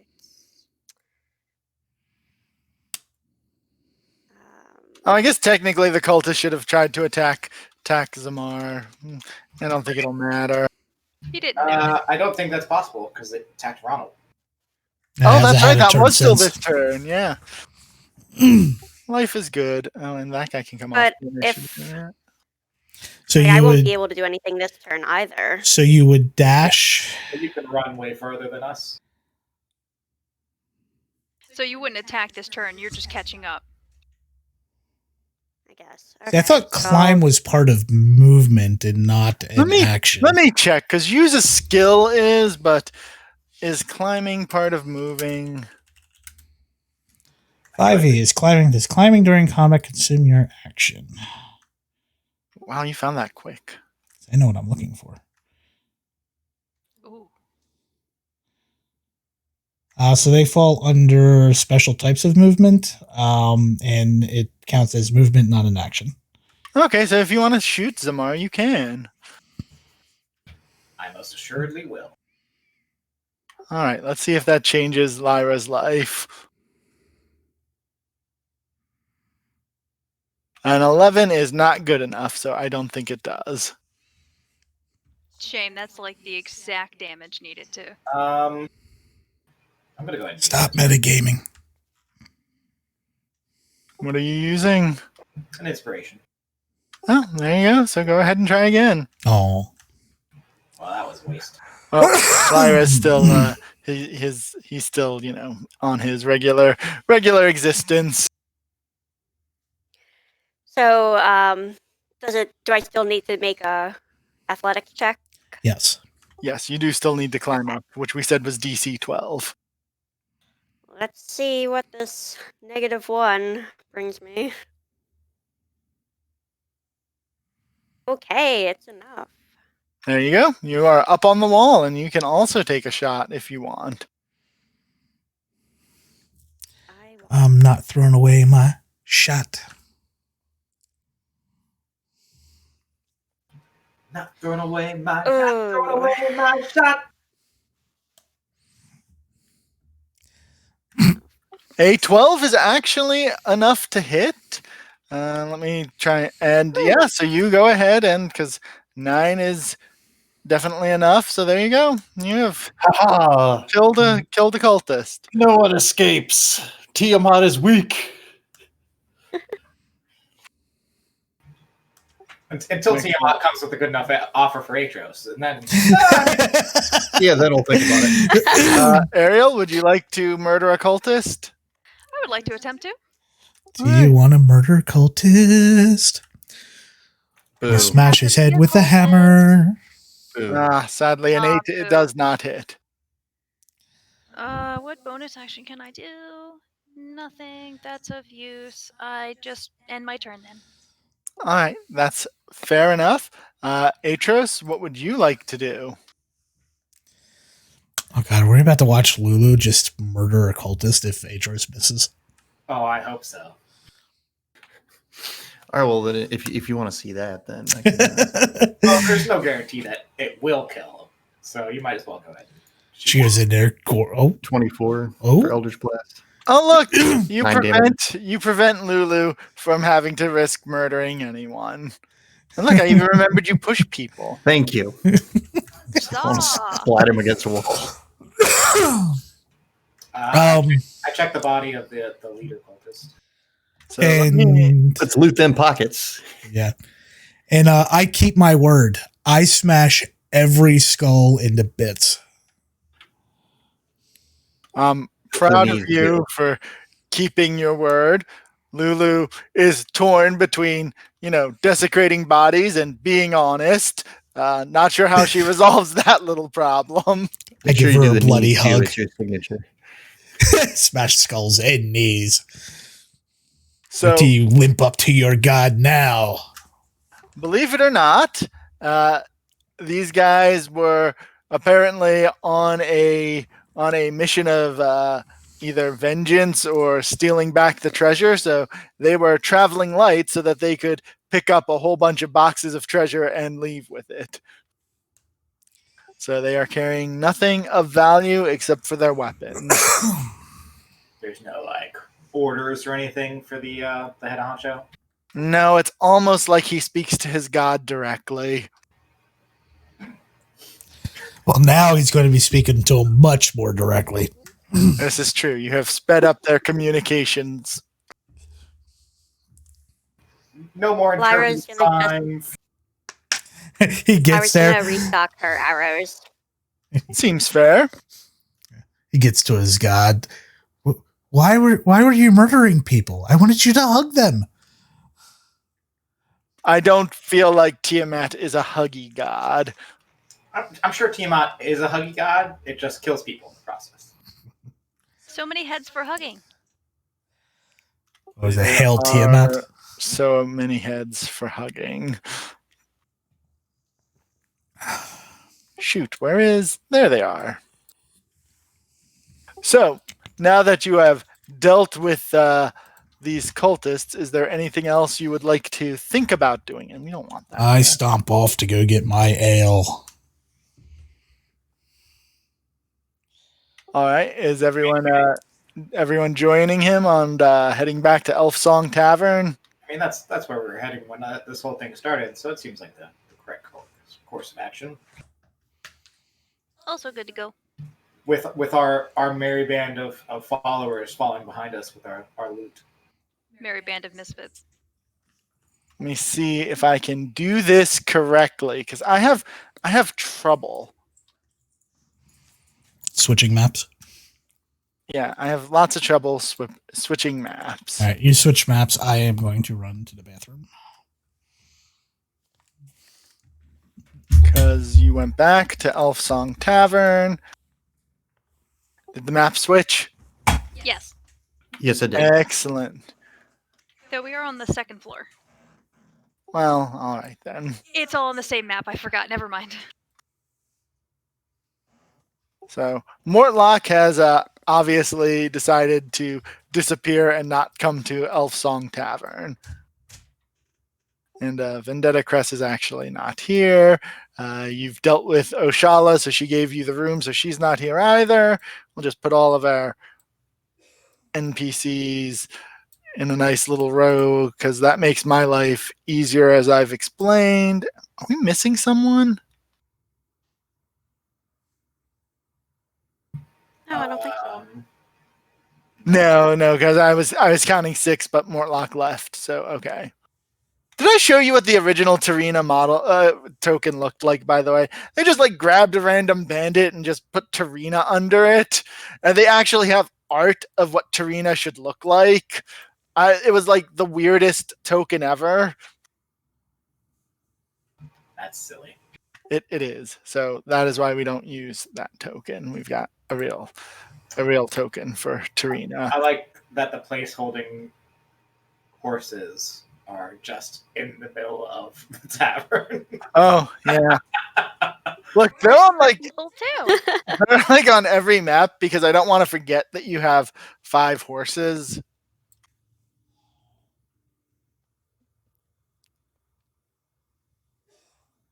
And even if I might hate at least 2 of their names. Oh, I forgot about that. You gotta stop letting him name things, people. I decided it was easier just to let it happen rather than fighting every 3 seconds about names. Did anyone else see the post about the McPickle? I'm sorry. What? No, please inform me about the McPickle.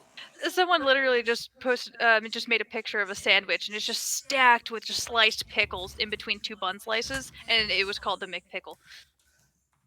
That sounds disgusting. I would eat it. You would. Like, I am a fan of pickles, but No. not that much a fan of pickles. So if I recall correctly, Mm-hmm. the heist of the boat is supposed to go down tomorrow? Basically, she's holding out for your guys' help, or she's going to try and do it herself if she feels like Baldur's Gate is getting too unstable. Okay, so it's not like a Getting. Right. She doesn't have a specific time for it, because she also will eventually need to, find a crew, which will take some time. But she also knows that you killed like half of the crew, so it's not going anywhere. Gotcha. Man, if only we could have convinced the big dude that he should just go wait on the boat. Yeah, if only you had thought that to say we have a boat that could get you out of here. Yeah, Look, I'm not the brains of the forgot operation. all about the fact that we have this boat. Well, you don't have it yet. I know that you're all high on the fact that you succeed all the time, but you don't have the boat yet. No, but There like, wasn't ours to offer. I didn't think to be like, hey, we have a way out of town if you want to join us. Because I'm like, I had totally forgotten about the whole thing that she wants to us our help for the boat. It can't be that far. It's more that he's somewhere in Baldur's Gate, and do you really want to go wandering around looking for him? No, that's what. Well, sorry, I'm not the rogue of the group, so I can't even make my suggestion. Anyway, so sleep, long rest. Does anything happen when we get back to the place other than I get drunk? I mean, you have another opportunity to, talk with anyone you want, which includes. Let me get rid of the patrons who don't have names. I don't know why we have a whole bunch that don't have names on here. Because they were in the tavern when the pirates attacked. Oh yeah, they were conveniently in the way. Just kind of line them all against the wall. They literally all just ran to the wall. It's true. None of them tried to escape. They're like, run to the back wall. Well, if you recall, that's because some of you started fighting right outside as well. Yeah, I know. Some cultists needed to die. No, those were pirates. Same thing. I guess so. And They're They're cultists Not of as the the sea. sea? The cultists of the sea. I will spend my evening getting drunk and also making some Gutbuster brew since I have not made any this entire campaign. Are we getting a long rest? You will get a long rest, and you also are being given the option to talk to people as per usual during your rest. I recall the fortune teller lady. No, the fortune teller lady left. Oh yeah, and she probably is back since this is a different day, but she is sans crystal ball. Let me see if I can find her and put her back on the map. Is she not Willow? Am I wrong? No, Willow is like a drunk halfling who's always happy, and that's what I remember from what the book says. And if you give me a minute, I can get you more information. Where did I actually delete the token? I wouldn't have deleted the token. But yes, let me find you the name because I was relying on tokens to remind me of people's names. Rahima Sajarisa is a human acolyte of Savras, the god of divination and fate. And she also apparently... here, let me delete... There we go. She was hiding behind the initiative tracker. So yes, she is back, and she notices everyone's entrance, but doesn't really do anything about it. So we'll do the same thing we did last time. We'll just go left to right. Right. Ariel, is there anyone you would want to talk to during this rest? To be honest with you, not sure. All right, we'll come back to you. Atros?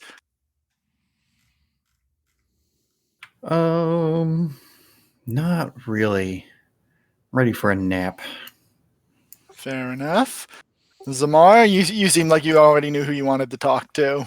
I'm gonna join back with my gambling friends from the other night and do some gambling and scrounge them for any rumors that have popped up about the past 24 hours. All right, that seems fair. Lyra, who would you like? I invite Lulu to come learn more about gambling.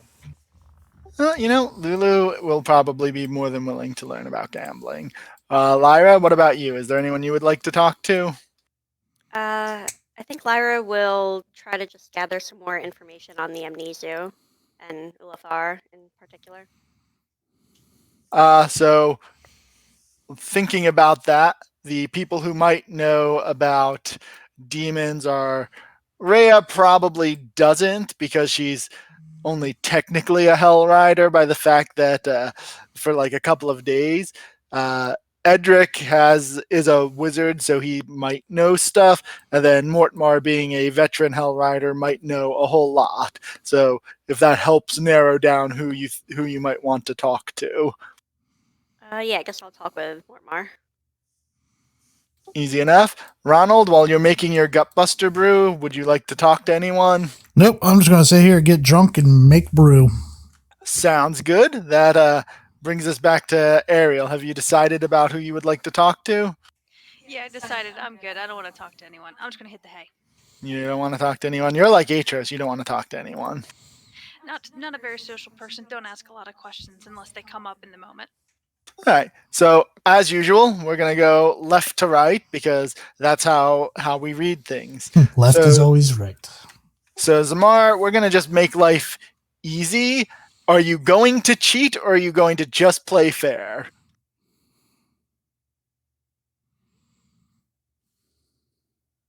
All right, so Lulu needs to learn about how gambling is actually done. So this time I'm going to cheat. Last time I was being on the up and up about it, but Lulu needs to understand that that's not the way that you actually gamble.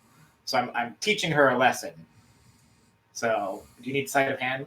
Yes. So your sleight of hand DC to. Are you telling Lulu you're cheating, or are you cheating without letting her know? No, I'm as I bring her down to the common room, I'm explaining the way that gambling works, and then when we get there, I then do so. So Okay. it's kind of telling her without telling her. I'm totally telling her exactly what I'm doing. Because Lulu says you shouldn't cheat. That's not fair. That's my girl.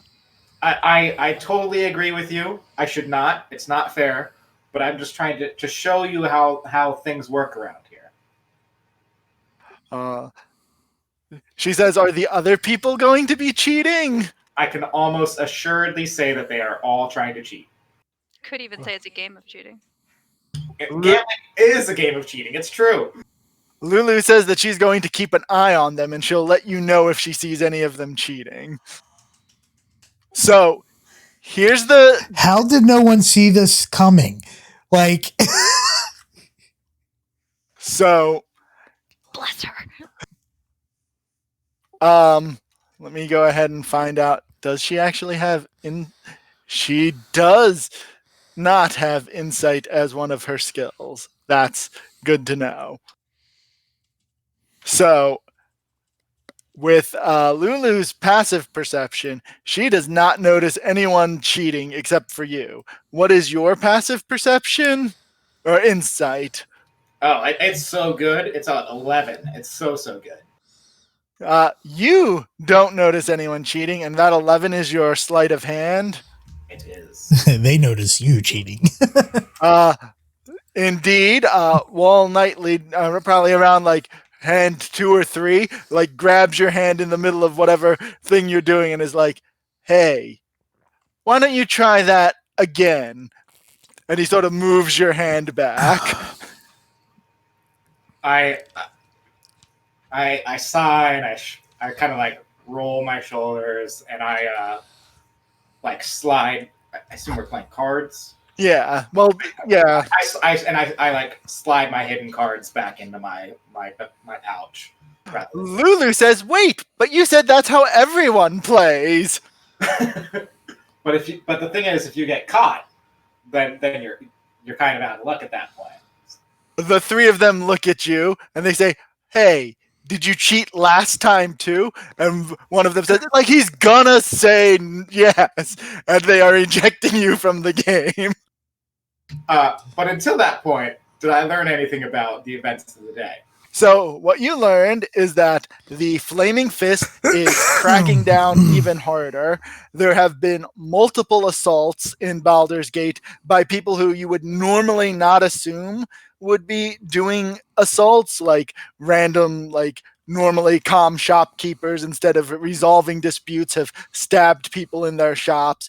Everyone is on edge, and it's only the fact that there is an animated suit of armor and a half ogre that is keeping these 3 people from violently ejecting you from the card game.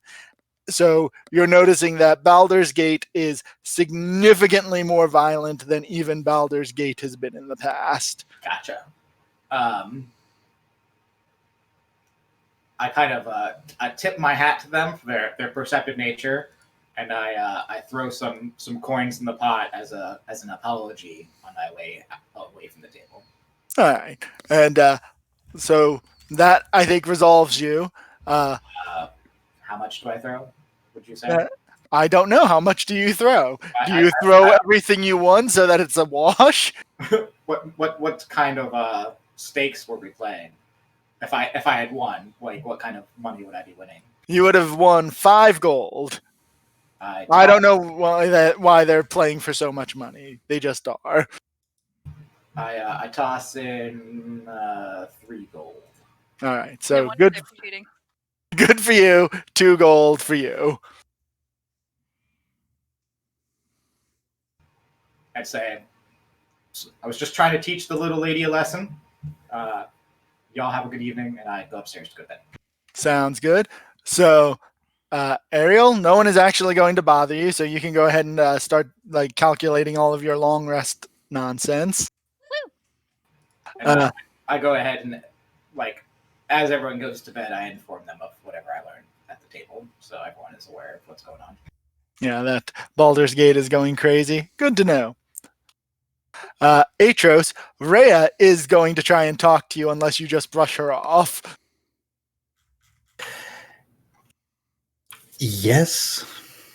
She looks at you and she says, "Look, I don't want to. You know what? I'm just going to come out and say it. The little elephant says we smell." Yeah, well, we probably do. We've been in the sewer. No, she said it was something different. Is there something you're not telling us?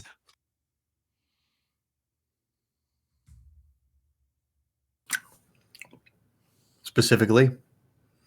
I mean, why would she think that we're alike? She looks at you and she says, Rude. She says, "We're nothing alike."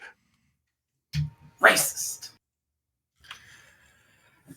You may want to.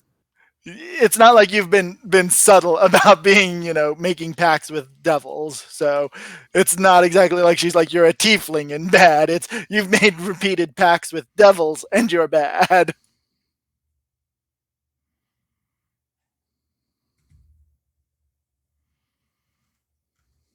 Can't hear you. Oh, I didn't say anything after that. Did she take the oath at the city? Yeah, remember? You guys told her to. Oh, yeah. She took the like real formal oath, though. Y'all just signed a paper. Yeah, same thing. Well, may have something to do with that oath you wanted to take so bad at the at that city. I forget his name. Alterel, whatever. Alterel, Alterel. yeah.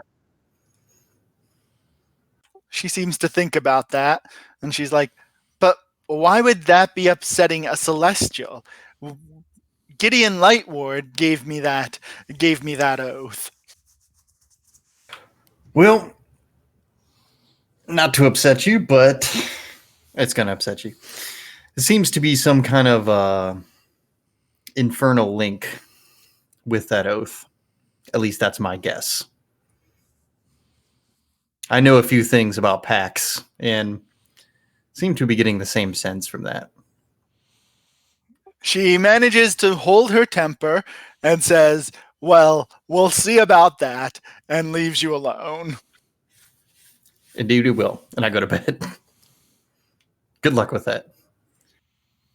Excellent. While you're making your gutbuster brew, Ronald, Edric comes with an extra ale for you and sits with you and asks, "What are you making?" I'm making the drink of my people, the infamous Gutbuster Brew. I think I've heard about them. I am impressed that you're one of them. But looking at what you guys have done, I guess I shouldn't have any more surprises. I wanted to thank you guys for getting me out of that sewer when things went bad. I look at him a little insulted. Basically, one of those, what do you mean by me not being one of them kind of thing. Oh, it's just I didn't think they took non-dwarves. I literally just punch him right in the face. Yeah, he definitely just wheels over on his stool, wipes the blood off of his nose, and apologizes. Don't you ever call me a non-dwarf again. I am the dwarfiest dwarf here. I overhear and slip outside the door. Edric apologizes, says he didn't mean to offend, and then asks if while you were in Elturel, did you see any of my men? I've been trying to use sending and a few other things to get in touch with them, but I can't get in touch with the Duke or any of my men. Pulling from memory, I remember seeing them? I don't remember what happened to them. They got sucked up, didn't they? They were in Elturel last you saw. Those fuckers got sucked right into Elturel. They're gone. Sucked into Elturel. He looks down at his beer and, takes a big chug and he says, yeah, that's kind of what I thought too. But, well, if that's what you saw. And then he, stands up, thanks you for your time, and apologizes once again for insulting you. Ariel, do you have anything to interject, or were you just coming out here to watch him get punched? I'm just making sure nobody gets hurt in case they need healing. No violence. Just my pride. All right. We get all the way finally over to the right. Mortmar is hanging out in a corner trying to avoid too much stuff. When he sees Lyra coming over, he nods politely and says he's glad to see that everyone made it back. It's so rare for a mission to go as well as this one did. Yeah, I guess so. I'm a little more optimistic, I think, but I'm glad we made it back too. Hey, I was wondering what you could tell me about the amnesu. We encountered one down in the sewer. Like you actually saw one? Or what do you mean by you encountered one? Well, I think we mostly just heard his voice through a portal. He nods. He's like, that makes a little more sense. The amnesu they're functionaries. Think of them like devilish bureaucrats. They're mouthpieces for more powerful devils, possibly even archdevils or some of the evil gods that live in the hells. Do you know one specifically by the name of Ulathar? He seems to think about it for a little bit and he says, no, unfortunately, that name's not familiar to me. If we still had the libraries at Elturel or Candle Keep, maybe we could do some research, but I don't think Baldur's Gate has those resources. See, that's a shame. He seemed to know me, but I don't know from where. Well, they do know a lot that their underlings do. They are high up in the devilish hierarchy. Have you had any dealings with devils before? I don't think so. Well, I would know that, wouldn't I? Unless you were having memory problems like our little friend over there. He nods over to Lulu. Yes, you would remember making a deal with the devil. Okay. No, I don't remember any deals with devils. Is it possible that if it knows you, is there someone else who you know who might have made a deal with the devil? Well, yeah. There's of course Atros. Everyone knows he doesn't have any qualms with Mortimer actually that. stands up for Atros here and holds up his hand. Look, people make poor decisions in life, but that doesn't mean that they're bad people. Atros has made many bad decisions, but he's still helping us. So I would ask you to treat him like you'd treat anyone else. Oh, I didn't mean any disrespect for him. He does what he does. I don't care. We all know that he makes those deals.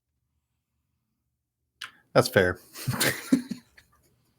He nods and when you write, you write. We're an acceptive group. It'd be like that.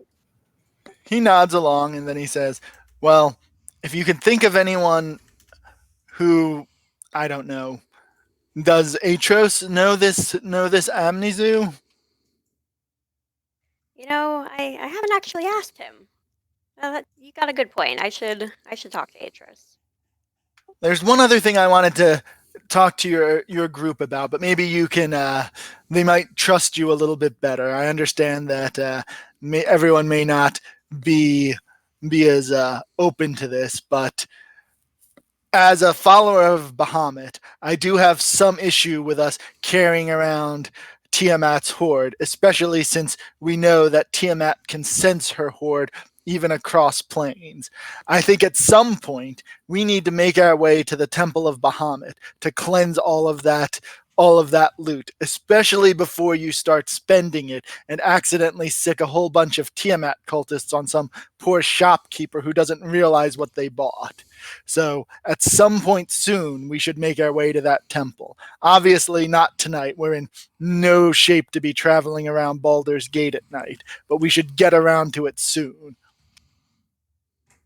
Yeah, you're right. I think that makes a lot of sense. We don't need basically a tracking device on ourselves. He nods again and then asks if you've got any other questions for him. No, I thank you for your assistance, Mormar. All right. Unless anyone else has anything that they need to do, it's time to do some bookkeeping to get your long rest all fixed up, and then we will be ready to start the next morning. Before I go to bed, I take some time to perform, and while doing so, I use my enthralling performance on the 3 people I just pissed off. DC 13 Wisdom for all that right there. Basically, they just become charmed, they idolize me, yada, yada, yada. I just want to smooth over things before I go to bed. Also, they don't know if they fail, they have no idea I tried to do it. Nice. There you go. You have successfully smooth things over with magical mind control. That's what I do. Hopefully they're so enthralled they give you your money back. Do they? No, it more takes on they are like, if he's traveling around with Lulu, who they all recognize as, a celestial thing, like he can't be all that bad.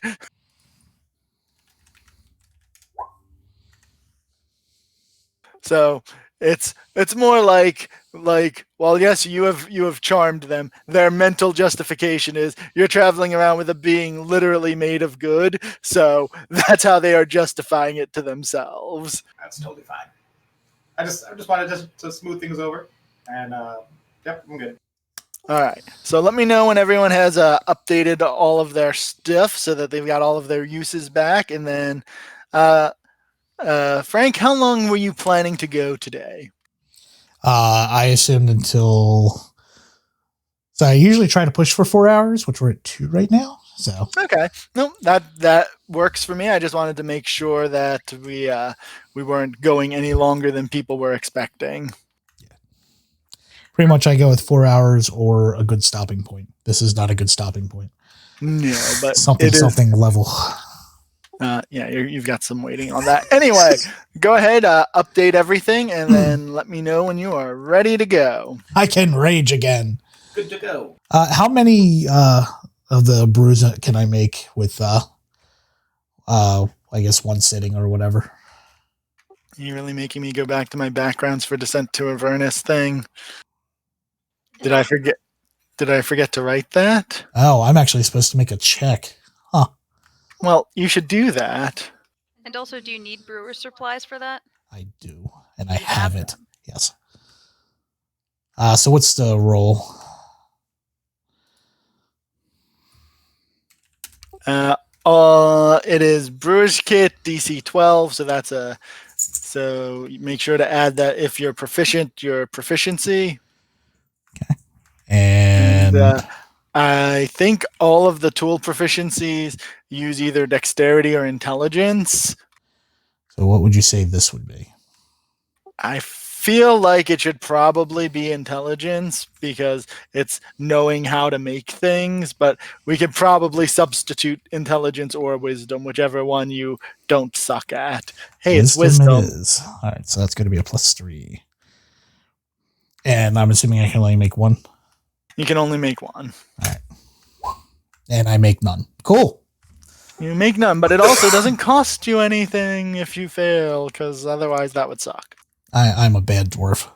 I love the idea of magically creating some sort of brew in an evening versus the great amount of time it should take.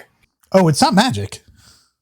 Everything is just sped up by the power of narrative. It's not magic. I'm saying, normally to brew something takes a good deal of time. Oh, I got you. D&D, it's, here we are. They never said it was good. It's really not. It specifically is terrible, and you shouldn't drink it. It's just wheat water. I imagine Gutbuster Brew is just, okay, how much alcohol do I have sitting on the shelf? All right, let's combine it all and see what it tastes like. Sorry, I'm going through people's tokens and giving them all of their hit points back. For record, for bookkeeping, I picked up a silver battle axe from the sewers, and I have battle axe in my inventory. Is there a specific one for the silver? There is not. I think what I did was I had to do a custom to it and actually put silver in it. Or I can just remember and assume it's silver. Which does more against, like, what? Shapeshifters, specifically, like wear things. And anything else that says that it doesn't like silver? If you click on the item in your inventory, the pop-up will come on the right side. If you hit customize, there's an option that says silver that you can check. Aha! What happened to my... Thank you. I had a silver hand axe, but I don't have a silver hand axe anymore. Do you have a hand axe that you forgot to mark as silvered? Maybe.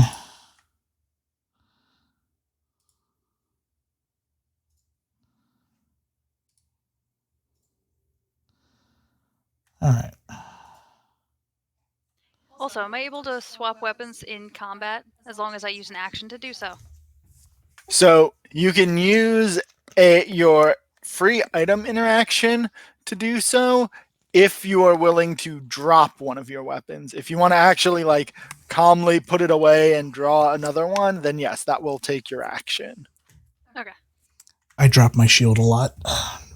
As long as we pick Wait. Shields are harder to drop. Since when? Since forever. Doffing shield.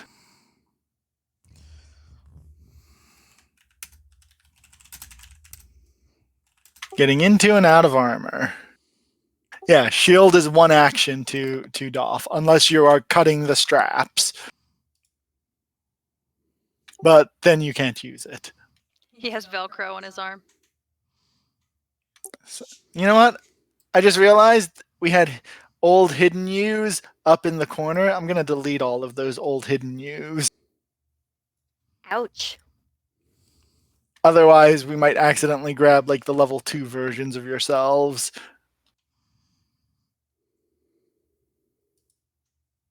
They are still part of our past. Well, It's so long ago. It feels like last year. Whew.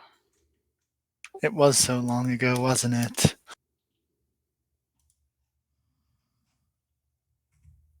All right, everyone has reset their spells.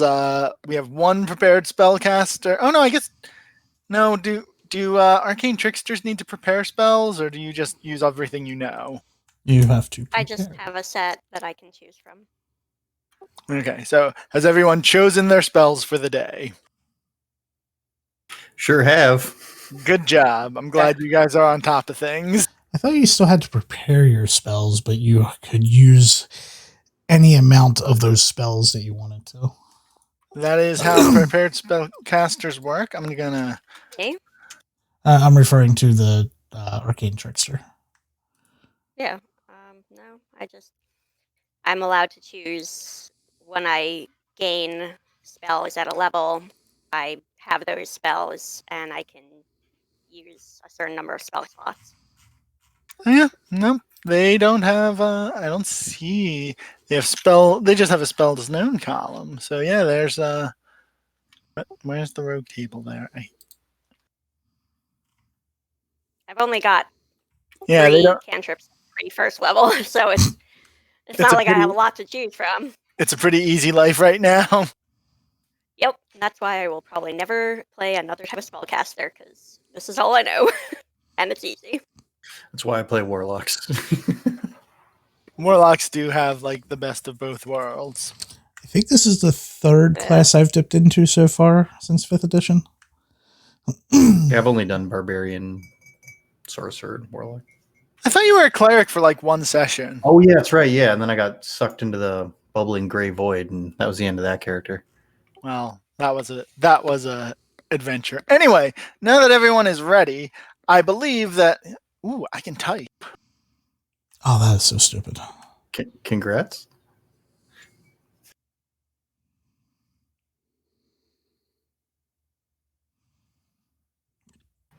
As we all wait in anticipation for the enter key.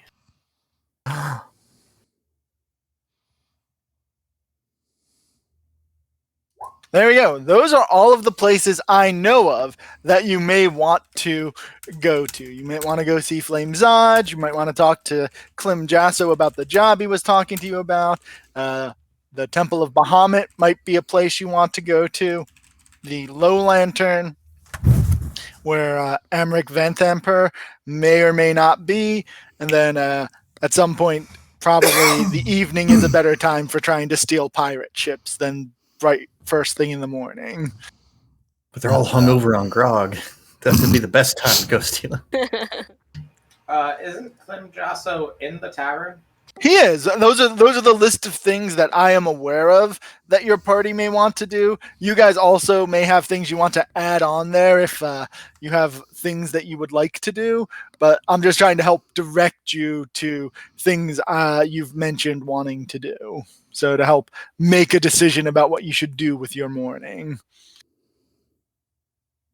Preach. Well, it seems that the easiest thing is to start with Klim because he's literally right here. Agreed. No one objecting, I'm assuming. No objections. All right. Let me make sure that I have everything in the correct order, because every now and then I confuse myself because a lot of these links go back and forth in my giant fixed to Baldur's Gate. All right. So you five approach him. He's having breakfast and coffee and also ale. He's seems still a little bit depressed. He's glad to see all of you. And what was that? Anyway, and asks if you have any news about his friend and driver Fnax from the cult. He hasn't heard back from him, and he's getting worried. Good news, bad news. Did we kill him? No, he was dead before you found him. Oh, okay. It all runs together. I'm sorry to be the one to break this news to you, but we were too late to save him. He's worm food. He's I assume he does, because that's very Atros. He's a little bit put off by the bluntness there, but he's quickly gets himself back to focusing on the here and now. And he says, I blame myself. Fnax didn't agree that we should be trying to leave Baldur's Gate, and it's my fault, and so I want to try and make this right to his parents. And, well, I'm going to need some help for that, especially if you've been noticing what's in the air around this town lately. Yes, but you're making it sound real ominous for just visiting some parents. Well, I'm going to arrange to have his parents come here. What I need you to do is what we were on our way to do before that crazy cultist caught us. There was a business that my patriarch family was running. They've closed it down. It's a place called the Eighth Coster in the upper city, and the last payroll had been left in the building when they closed it down. No one remembered to go back for it because they closed it so quickly. And that was going to be how Fnax and I were going to bribe the Flaming Fist to get out of Baldur's Gate. Wait, haven't we been there? Isn't that the loot we already got? No, you guys went to a blacksmith who I could get you the name of that spot if you let me scroll for a moment. Never call it back.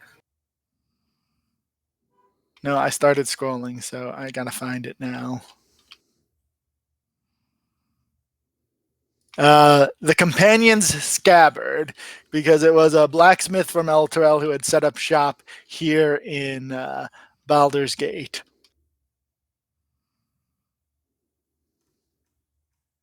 So, what I need you to do, since when I was taken by the cult, my watch token that would let me get back into the upper city was taken.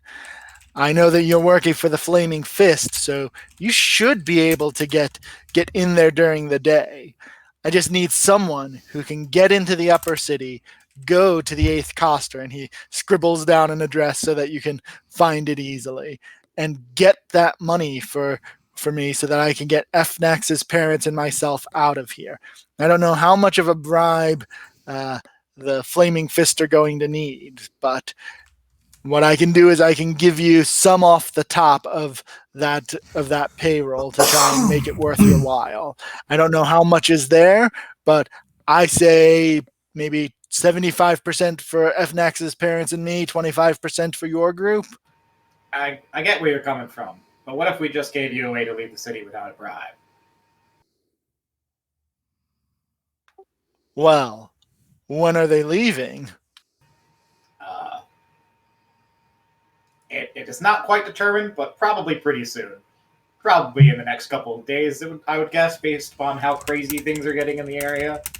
It'll probably take a couple of days for Fnax's parents to accept the idea of leaving their home and get their affairs in order. As far as I know, my patriarch family thinks I'm dead, and I'd like to keep it that way, as it'll be much easier to leave Baldur's Gate as a dead man. But yes, if you can find us another way out of here, you can keep the entire payroll. That's what I like to hear. Well, just hang out in the Elsong Tavern, and we'll keep you apprised of when we're leaving the city. He nods, says that's great, and if you do go into the upper city, let him know if you find anything else at the 8th Coster. He doesn't think there should be anything there, given that it's been closed. No, totally let him know. Yeah, that's great. Scout's honor, I assume. All right, so now that you right, that's the one. I have no idea. I was never a Boy Scout. I don't think anyone in this hall was, so it doesn't matter. Here's the chance for Frank to surprise us all. Nope. All right, so you've talked to. Oh, really? Good for you. Yeah. Oh, I can't edit things that I've hit enter on. Ugh. So yeah. So now you know that there's a spot in the upper city for you to go where there's apparently just a pile of money hanging around. Are any of these other places literally along the way? No, none of those other places are in the upper city.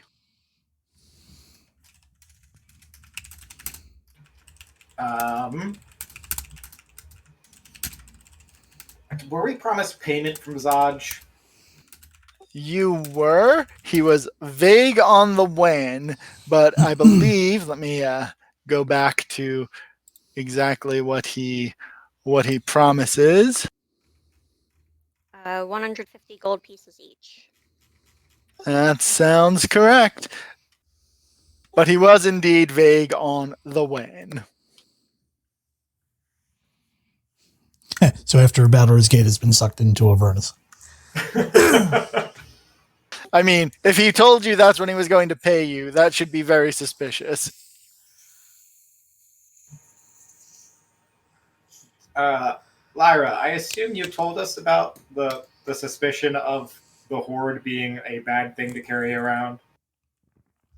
Yes, I mentioned it at breakfast. We should take care of that. We probably don't want Tiamat to know where to send her cultists. And maybe the folks at the Temple of Bahamut would be able to tell us more about what might have happened with Elturel. Hey, Mortmar. He's paying attention. What kind of tithe are they going to require to sanctify this gold and whatnot? He shrugs. He's like, I haven't worked in a temple in a long time since I became a Hell Rider. It'll probably be less than Tiamat will ask for. Well, that's literally our lives, so that's not saying much, Mortmar. He acknowledges that that wasn't the best answer, but it's also the best answer, he says.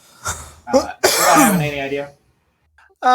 It'll probably be whatever it'll cost to remove curse the entire thing. So probably just maybe like 200 to 300 gold. Oh.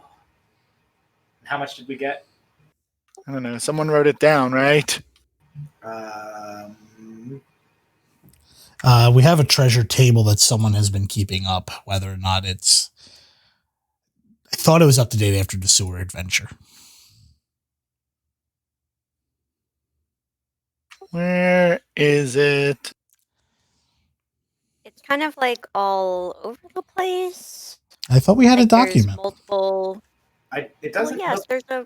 it doesn't look like it kept the actual gold. We have a lot of like loot, but I don't see any gold. There's like I think it's because it was in 400 copper. I was just updating our total count at the top, I think. I mean, that seems like a really pricey pay to. I mean, like, I don't know.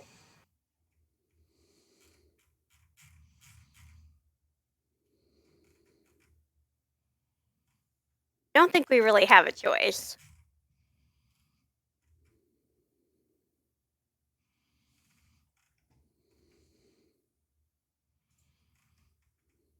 I think it's worth it. So there's like a curse on it? Is that the case? Yes. So as long as it keeps this curse, Tiamat is able to sense her horde wherever it is across planes of existence. So it's just a giant beacon to this dragon god that here are the people who stole from me. Do we have any enemies we can hide that in? A Like, very put it in the creative basement of their house, solution. under their bed. That would be just throw it inside of the ship in. Just like, you have stole from us. What was I going to ask?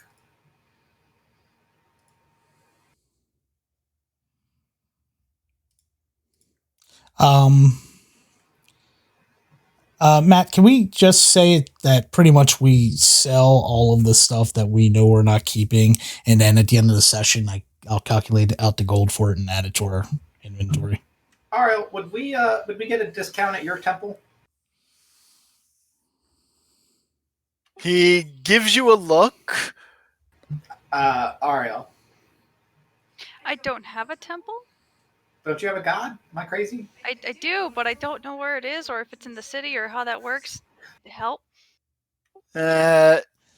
Remind me which one it is. Your god. I want to say it's the one about compassion, but I forget his name. I also forget his name. Hold on. Everybody you're to a good Disneyland. follower. I feel Hey like man, I just hey need man, this. I have good morals. That's all I need. Ilmater, right? That's the bitch. So here's what you know. Shrine of Suffering is in the upper city. That's a great name. I'm sorry. There's a shrine called Shrine of Suffering for my god? Yep. If you remember, part of his compassion is he engages in like self-flagellation to accept the pain and suffering of his followers. Kinky. Yeah, I don't remember reading that. Yeah, there's like pictures of him with his back all self-whipped. He's quite hardcore in his compassion. So Ariel questions if she chose the right cult.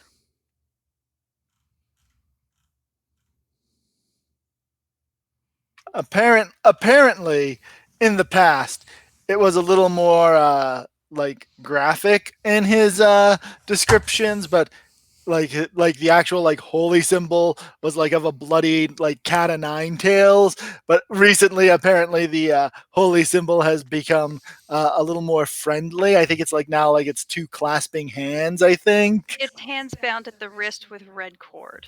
Yeah. Hey. And to be fair, the description of this is martyr god who's all about preserving for a better future, good for particularly selfless paladins. So it's like, Yeah. I didn't expect that. Yeah, no. Like the Shrine of Suffering isn't like they promote suffering. It's like the people who are suffering should come here to be relieved of their suffering. Also, I just realized he's god of endurance. Yeah, that's the whole And that's the whole like whipping himself. you know what? I'm cool with it. I like it. So You know what? Yeah, let's hope that there's a discount at mine then. Discount of suffering. I also don't want to spend overly long just selling things. Can we just sell them? yeah, once you can either sell them now while they are cursed and doom some people, or you can go get them uncursed and then sell them. Let's say we do that. Yeah, so we're going to uncurse them. We're going to sell everything, but we're going to, like I said, I'll calculate out the gold after the session so we don't have to worry about it slowing things down. Conveniently. All right. So are you going to the upper city for the Shrine of Ilmater or the Shrine of Bahamut, which, let me see if it tells me where that one is. It doesn't. So I'm going to assume that's in the lower city because it's not important enough to be in the upper city because it didn't get mentioned.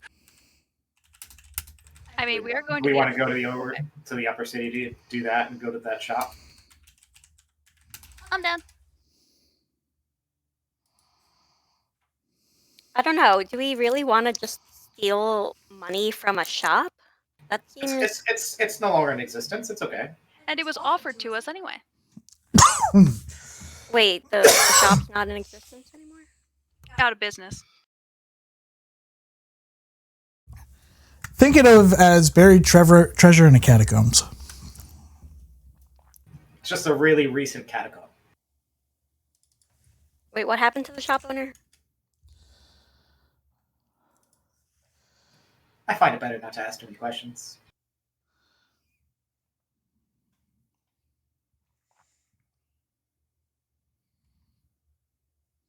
It's probably better that way.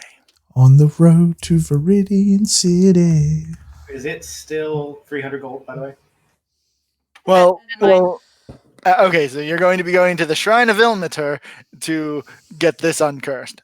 Sounds good to me. Who do you want to bring with you to the upper city while everyone else goes about their business? My vote's always for Lulu. A second. Yeah, I think Lulu should. She can do healing too. But I want Lulu to die. We're not doing anything You can heal her. particularly dangerous. Famous last words. It's been fine this whole time. Would you rather leave Lulu defenseless with the NPCs at the tavern that everyone knows we're staying at? It's been fine so far.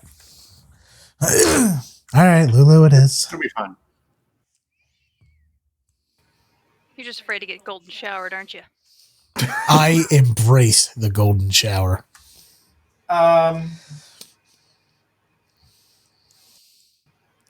Who's holding the bag of beans, by the way?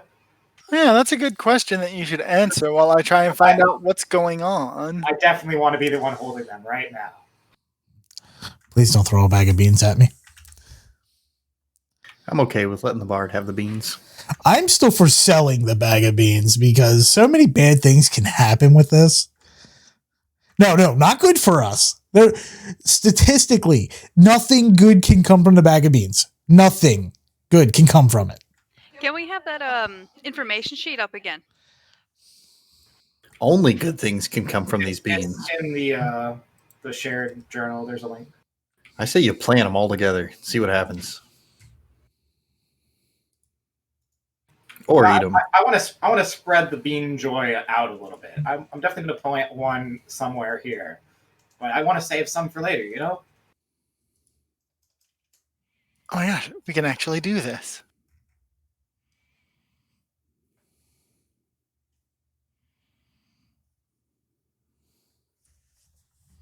All right. So have you figured out everything you need about the bag of beans and how terrible yet wonderful it is? There is no wonderful. It's full of wonder and whimsy.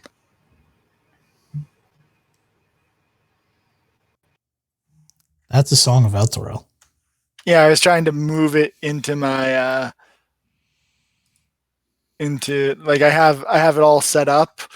Like I have like my chapter 1 editions and I was trying to move it there, but apparently I can't. I'll figure that out at some other point. Magic items. Do you actually need me to reveal the bag of beans or can you look at it? What do you mean? Like There we we can go. already see it. We already have the info. There you go. Bag of beans. I shared it with the players. Oh, wow, you're right. There is a whole lot of terrible stuff in there. But look at 91 to 100. All sorts of wonderful things can happen at 91 to 100. No, because that pyramid would just destroy a city block. Yeah, but it would be filled with treasure. And a mummy Yes, lord. and a mummy lord. What a wonderful adventure. I love it. I don't know what the CR of a mummy lord is. All I know is I want to fight one. But I mean, we can also get the bean stock. 15. A cloud Yeah. giant's castle. The CR of a mummy lord is 15. It And sure is. we would technically be fighting in its lair, so it gets lair actions. Lair actions. Well, of course it should. Legendary actions, I should say. Whatever. It's 3. So we go to the upper city and remove the curse and etc. Well, wait. It's never obviously going to be that simple. No, I'm we sure got, it's not. Go there and see what happens first. I already lost where I was supposed to be looking. No.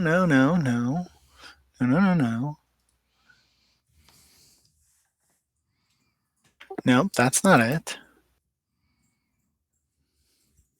No.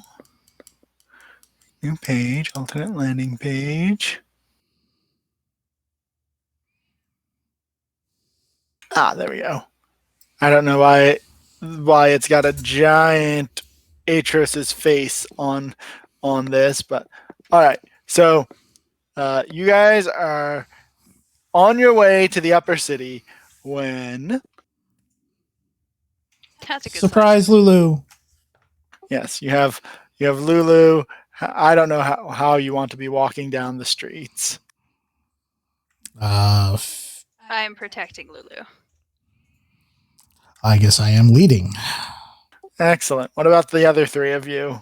No, you're going this way. You're not going off the map. That only makes my life harder. To be fair, there's not much to this map. I know, it's just the streets of Baldur's Gate. You're just on a nice little cross street. Why does everything always happen at cross streets? Because that's where it's easiest to get people.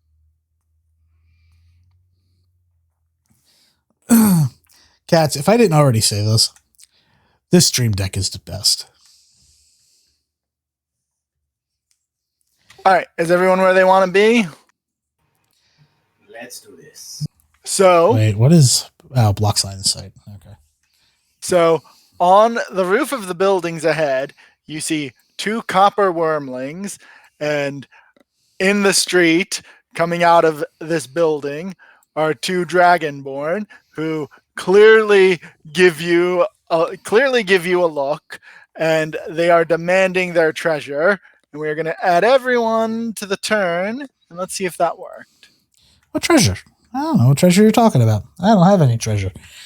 A bold attempt at tricking them. But remember, they can divinely sense where the treasure is. Can I remind them of what I did to their fellow buddies and the fact that their brain matter is still stuck on the end of my Warhammer? A, why did you not clean that? And B, you can remind them, but they are pretty sure that they're going to do significantly better. So we're not intimidating. You're not intimidating some devout, crazy religious people who also have 2 tiny dragons on their side. Actually, they're medium sized. They're big dragons. How about I make an intimidation roll, and if I roll a 20, then I win? Why am I going? What makes you think I'm going to say yes to that? Because it's a very small chance, but it's very in character for McNee Smasher. I mean, Are you a gambling man? It is in character. No, why did you not roll? I didn't tell you to roll. That's why you didn't roll. So no, you're giving me a no? I'm giving you a no. These are not the sorts of people who are intimidated with their, dragons at the ready. They are all incredibly slow, though. There we go. One of the dragons is fast.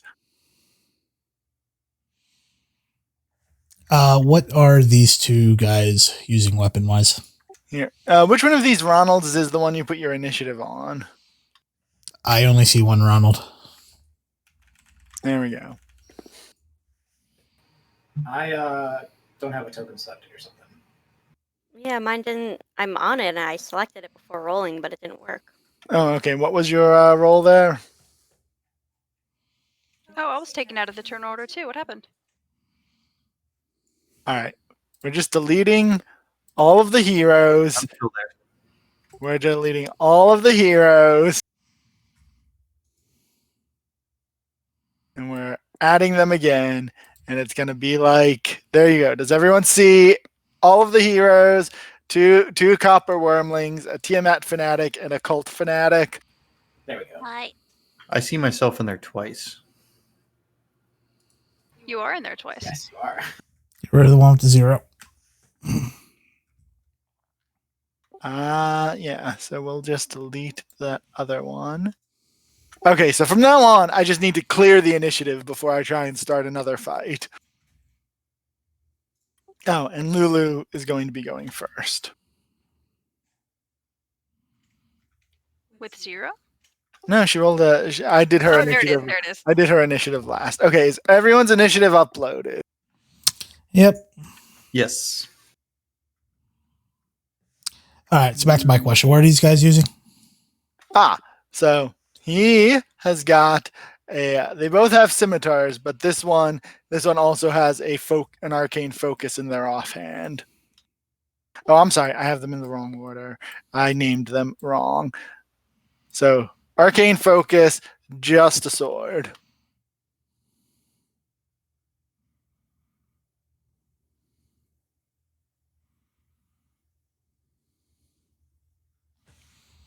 Okay. Sorry, my world is now better.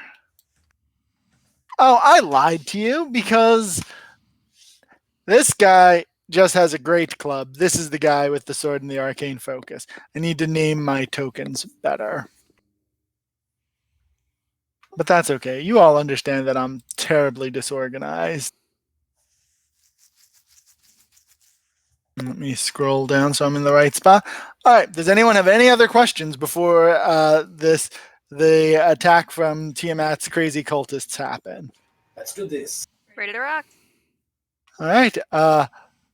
Lulu, seeing that she's got nothing useful to do, is going to go ahead and move. So 5, 15, 20, 25, 30, and she will take take the dodge action here, so that she is, dodging, and then Zamar can go.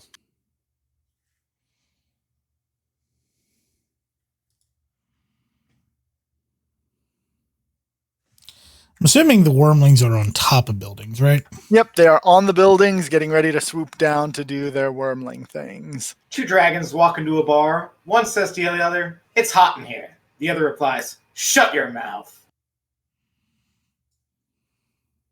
It's daytime, isn't it? It is. Oh yeah, it is daytime. Just to keep that in mind. I had that in mind. Yes. Hey, Why? you succeed. Because apparently she gets sick in the daylight. Oh. No, I get disadvantage on my attack, so I have to use my cantrips. Oof. Not a bad thing. It's my character set up for this way. And that was the one that you were hitting, right? Correct. Good job. Brings us to Lyra. Okay, Lyra will head over here and shoot at this upper wormling. With All right. her- Why are we all bunched up? Because this is the order we kind of came in. You have a good point. You said those were coppers, right? Correct.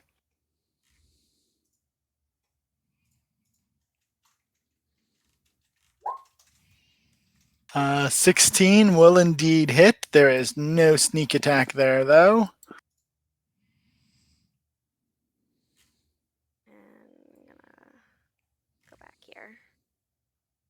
Seems like an excellent use. And speaking of, a copper wormling is going next. Let me make sure I grab the right one. Yep, it's the one on the left. Do.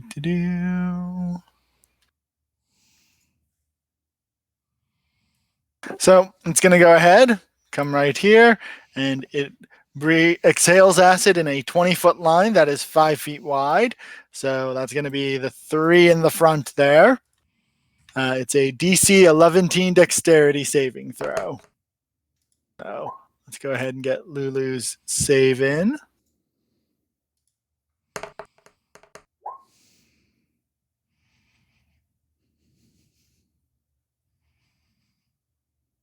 What? What was that first thing you rolled? Why is it all messed up? Who? I don't Oh. think Knee Smasher. I don't know. That's a good question. That is- Either way, it goes twice. So. Yeah. So it is. Everyone saved. Everyone saved. So what's the damage? So it is half of that. Of So 7. What? Half of 17. Holy shit! Rounded down in their favor, right? Rounded Yeah. down in their favor. So that's what, 8? That's 8. Oh, did I need to do one of those? Nope, it was a 20-foot line. Oh, okay, sweet. Uh-oh, Lulu. Uh-oh, Lulu is correct. Ariel, you're up. Good thing she saved, right? It's worked so far. Yeah, see, I'm fine. Let's do a Toll the Undead on the one that attacked. You might need to move your 10 feet forward so that you have line of sight. Hold on. I gotta get to movement again. I move forward and then cast Toll of the... just Toll of Dead, okay. And that is a what kind of save? Or is it a wisdom? Oh, okay. It does not save. And it has taken damage. Not much, but some. Well, I know that Toll the Dead does extra damage if they've taken damage. Which they have not yet. Nope, this one has. Lyra shot it. Oh, right, cool. So how much is it really? That's a good question.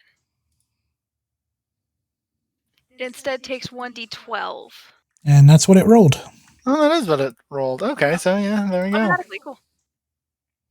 Did it know? Wonder why. Should. No, it did No, not it know. probably just defaults to rolling 1d12, so you just have to look at it to make sure. Because it did 1d8 last few times that I had used it in the sewers. Intriguing. So I think it depends on. So when you pull it up on the actual character sheet, depending on how you used it, how will this do it? Let me roll. Oh, No, so when you do it, the next box that pops up, it says, is the target missing any hit dice or hit points? And you have to do yes or no. So if you leave it to yes, then it'll roll the d12. It was yes from last election. Yes, then. Well, excellent. So I have knocked off the 6 hit points that you dealt. Would you like to move any more, or is there a bonus action hidden somewhere? I could use bonus action for healing people. That would be a great idea. But I can only heal one at a time if that's the case. That is indeed who's the definitely case. hurting more? I guess Lulu's our other healer, so I guess I'll go for her. Sounds good. Not much, but something. 6 is actually quite a lot. When you're HP 17. Oh, it rolled lower on my screen. Really? What does yours say? It said I rolled a 1. Well, obviously You plus did. my benefit, but... I did. Oh yeah, I was talking about the total. All right then. Unless you want to move, Ronald, you're up. Yeah, I'm good.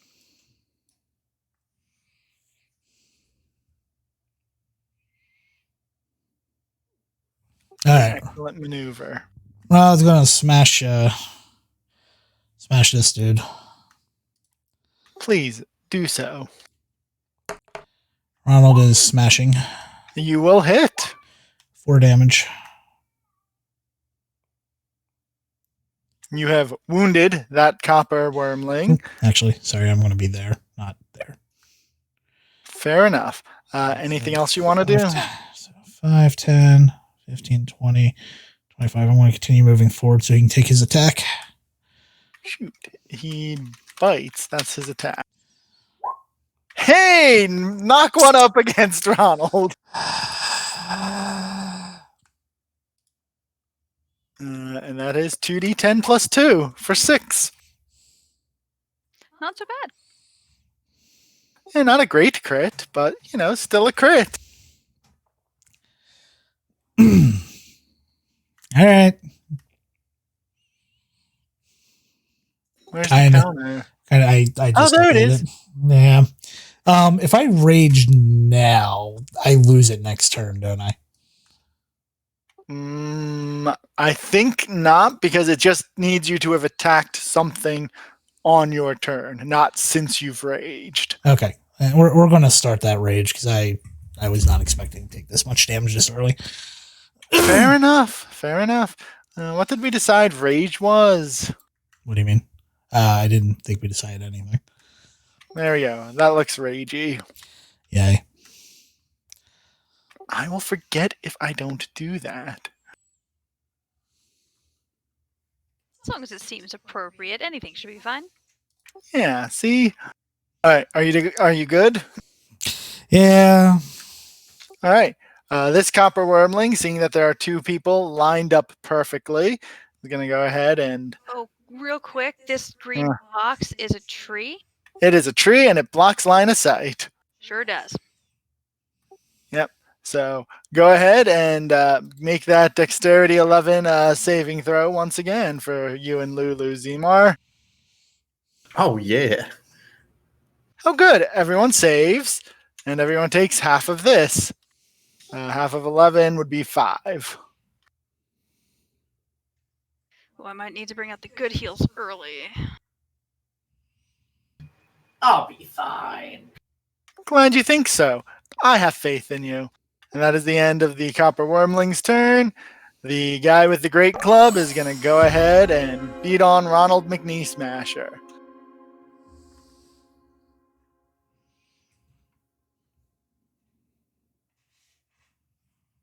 And that is 12, but you are raging, so you're in a pretty good spot. I'm hurt. What are you talking about? You have a potion. I thought dwarves were real sturdy. You're the sturdiest. I'm still alive, so. Look, like that's 20. Like, who would still be standing besides the dwarf? I guess Atros would be standing with a grand total of 1. Yeah. Speaking of, it's Atros' turn. So this one, let's have it make an intelligence saving throw. You're going to be surprised by this because dragons be smart. But No it doesn't have surprise any here. saving. It doesn't have any pluses. Sure does. Not according to Roll20's attributes for a copper dragon wormling. Huh, am I looking at the wrong thing? Let me I could be wrong. go back to Beyond because I had copied everything over. The one I'm looking at has a lot of bonuses too. But it has Dex, Con, Wisdom, and Charisma on this page. This one has strength, dex, con, intelligence, and charisma. Then Roll20's compendium must be off. It probably is, but Roll yeah. 20 shows me a +2. yeah, Beyond 20 has a or D&D Beyond has a +2 in int as well. Dragons be smart. All right then. Which is actually, yeah, that's. Or maybe monsters don't get their stat bonus to saving throws, throws. Dex, Con, Wisdom, Charisma. Yeah, but see that int for is a +2, so that should be a plus. Do monsters not get stats to their saving throws? That's a I mean, either way, good it still would have question. passed because it rolled a 17. So That'll be a question we will answer off stream. I'll do some Okay. research because that's like It says right on the page, saving throws is only for dexterity, constitution, wisdom, and charisma. Nothing about intelligence. So he does not get anything. yeah, but he's got a 14. So why doesn't he get that +2 to his save? I don't know, but in the description it does say saving throws as a completely separate thing, and he does not get it. Yeah, I'm gonna look that Oh, up. well. This is our world to research. Anyway, it still would have passed anyway. So whatever. Right. So Atros, anything else you would like to do? Yeah, I'm gonna shift back a scoosh. Sounds good. Separate myself from some others. Sounds like an excellent plan. This guy in the back is going to cast a spell. Let me see. I have it in here somewhere. This is what I get for not paying attention to who's holding what. And he is going to go ahead and put his spiritual weapon right there. No, that's mine. Wrong. I'm in trouble. Wait, where's the I know, picture? I'm in danger. I'm in danger. I'm in danger. I think I'll be spending my next round healing myself. Not 1d30, 1d20. Sun's getting real low for Ronald up there. Life is getting sad right now. Efficiency is +2. All right, that is correct. And then the spiritual weapon swings at Ronald. I believe Tiamat's weapon is either like a curved dagger or a scimitar, so that is what it looks like.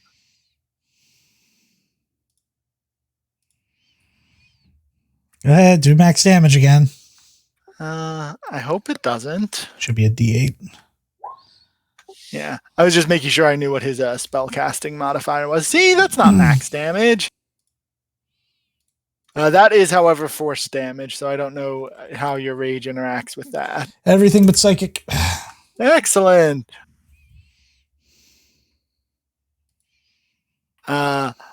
Lulu is going to be moving out of the way and healing Zamar.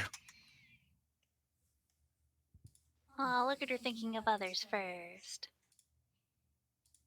The real MVP of the party. It would be really good if she had better heals, but 5, 10, 15, 20, 25, 30. Oh, Smart. Smart celestial creature. Get back. baby, yes. All right, Zamar, once you've added your hit points back, it is your turn.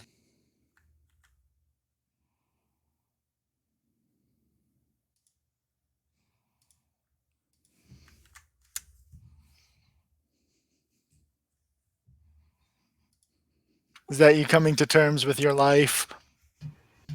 It's my how many spells do I decide to use this fight? Can't use them if you're dead.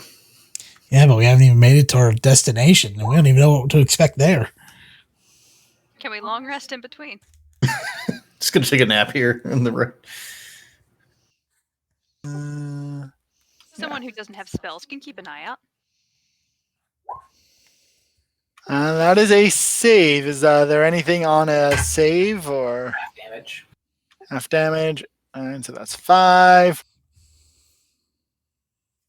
And that requires a concentration save. So yes, he does manage to keep his spiritual weapon up. Someone please shoot him. Hey, it's almost Lyra's turn. Is there anything else you need to do? You'll move closer to the dragon. Acceptable. I was like, I kind of want to move here, but I have to walk through. Oh yeah, there's nowhere safe to walk, is there? I guess I'll move back to where I was. I wouldn't.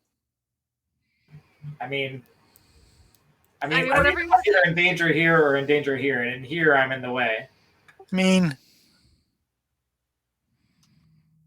I mean, their recharge is only on a 5 to 6. They probably won't be breathing acid again. I mean, They both used their breath attack? They did. Yeah, that's why we're all hurt.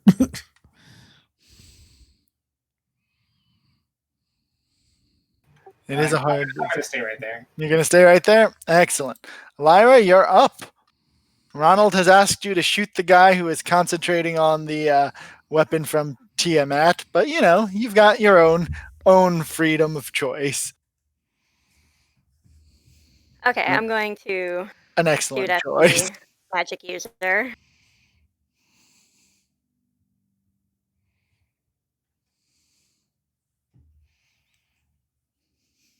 It's going. Not gonna hit. That is true. That does not hit. Inspiration. Yeah, I think I'm gonna use my inspiration. Great. Go ahead. Shoot again. Well, I guess it's actually the same shot. Arrow whizzes by, and then does a U-turn and comes back. It ricochets off of a wall. I thought that was a crit for I a don't know minute. why it went twice. Well, no, but a 17 does indeed hit. That is not sneak attack damage, but that is 8 damage there. So let's go ahead and see about that spiritual weapon. Profanity. Yeah, go ahead and swear. Lyra, would you like to do anything else? Yeah, I'm gonna move back here. And that's my turn.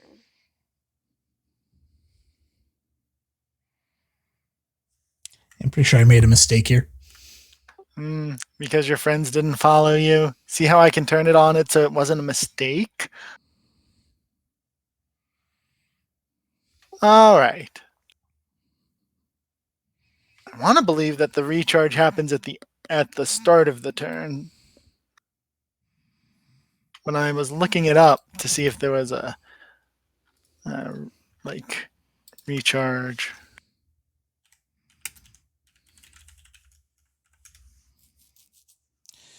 At the start of the monster's turn, roll d6. Yeah, okay. So, roll 1d6. There you go. No recharge for this wormling. So it is just going to move forward and bite.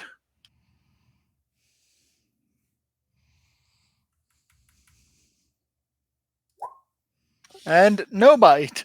Zamar is safe. Backpedaling middle fingers. All right. Ariel, you're up, and that's the world in front of you. Perfect. Well, let's start by saving friends, shall we? Save friends. I scoot forward and I'm going to cast Toll of the Dead on our friend in the way back. Sounds good. And that was wisdom. Indeed. That is a save. Damn, so close on. Damn. I use my bonus action to heal Ronald then. Can you see Can't. Ronald? I cannot. I can see him through the branches of the tree. Nope, it clearly says it blocks line of sight. It's like You a still well-decorated Christmas tree. You still have movement left. I know. I was going to move out. I don't know if I can see you from here, though. I don't think I can move here. But I can move here. You technically, I don't know. That's a back call. Can you draw from a corner to a corner? That is Yes. Then yes, she has line of sight on you. You would have cover, but that doesn't matter for this spell. Perfect. My good sir. There you go. 7's a lot of hit points. And end my turn from there. All right, Ronald, what are you going to do with your 7 new hit points? I'm going to do something stupid. So we did determine that spiritual weapons do not get attacks of opportunity, correct? This is entirely correct. Big angry dragonborns with great clubs do, though. Yeah.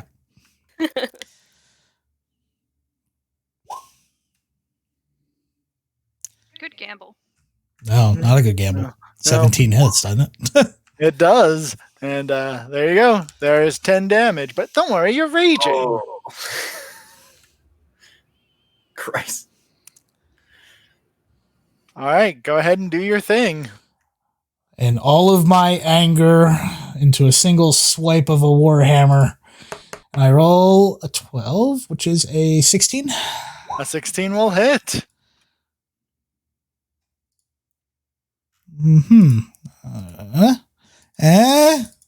Okay. So there might be a sudden influx of a bunch of rolls. Oh, did you get click happy? I clicked it multiple times, and so far it hasn't done anything. So what am I? So is that all right. I'm sure they'll show up eventually.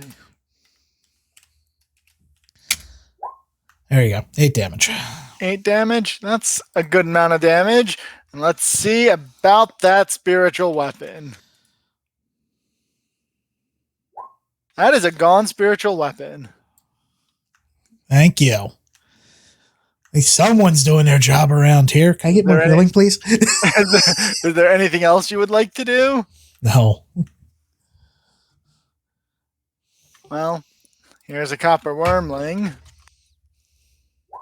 who does not have a weapon back, so he's going to go ahead and just bite Zamar. Ouch. Double ouch.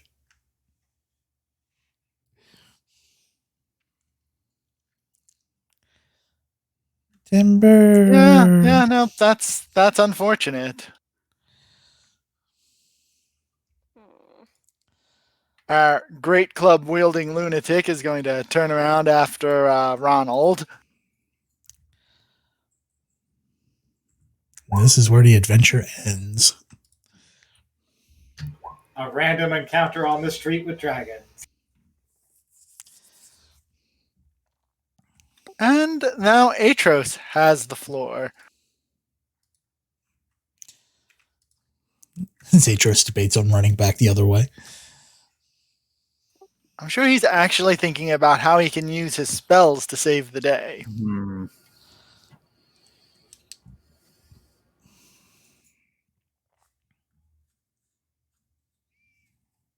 To save the day.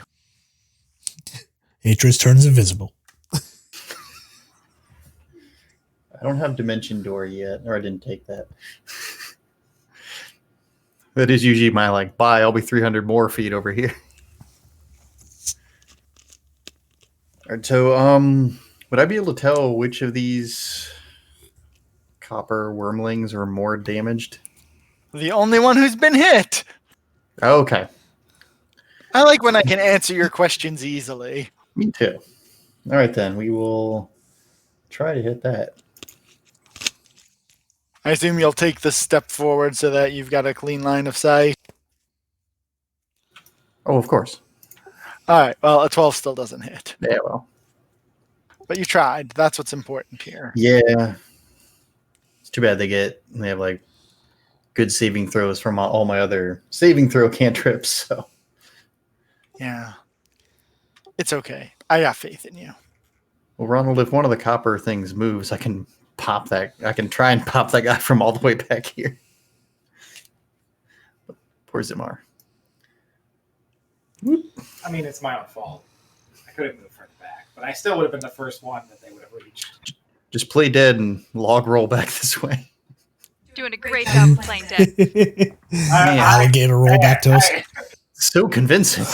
So It's almost real. it is almost real. The Tiamat cult guy there in front of you, Ronald, Mhm. he is actually just reaching out in an attempt to touch you. Can I punch him for it? No, because it's an attack spell. But look, he missed. Can He I punch him missed. for it, please? You reach out No. to touch somebody and you miss. Yeah, no, I assume because Ronald Slap his doesn't want to hand be away. touched. Don't touch me! Yeah, so there you go. He his spell fizzles.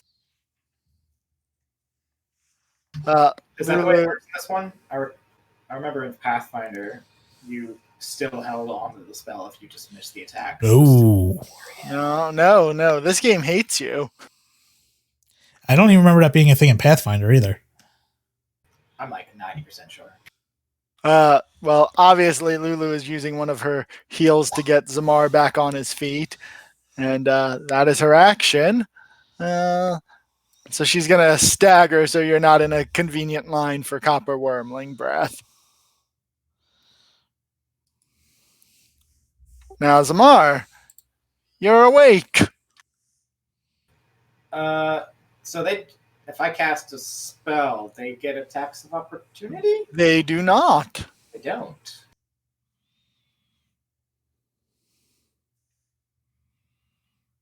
And they don't have wisdom saves, right? Correct.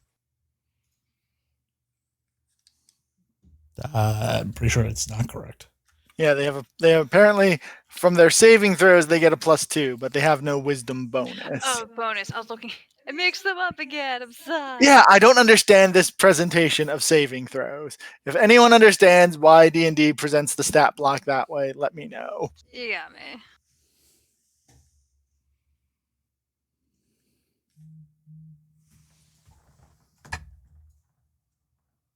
Oh, that's a bad idea. Don't want to kill y'all. Thank you. I mean, you could put us out of our misery. You're doing fine.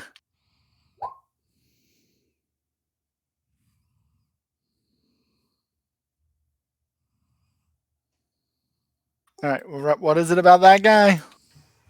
DC 13, 8 psychic damage, and if he fails, he has to run as far away as he can away from me. He does indeed fail. So he takes 8 psychic damage. And does that move happen now or on his turn? It happens. Must immediately use its reaction if available to move as far away using all of its speed. Well, that is a fly speed of, I want to say 60. It is a fly speed of 60. So 10, if you want to make a melee attack on it, you can. 20, Yeah, 30, 40, 50, 55, and it is one more square off the board. And that is 10 piercing. Bard doing work. Aside from the dying. Yeah, that's okay. It balanced out. Yeah. Any other actions you would like to take?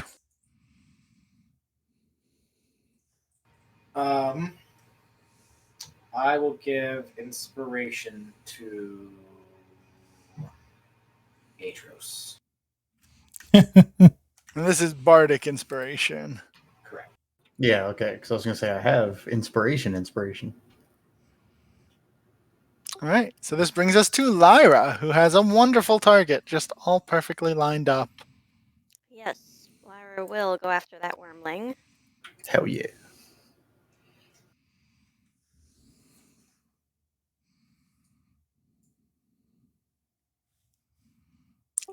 Come on, roll 20. Chug along. 15 is unfortunately not enough. Damn it. It's got big, scaly scales that don't let arrows through.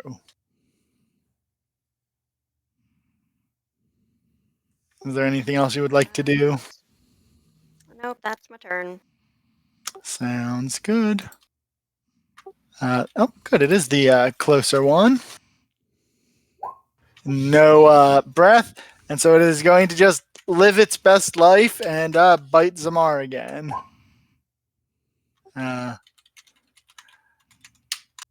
You might not go unconscious. You don't. You are up with 1 hit point. Does Defender not win? No, it's meter beat.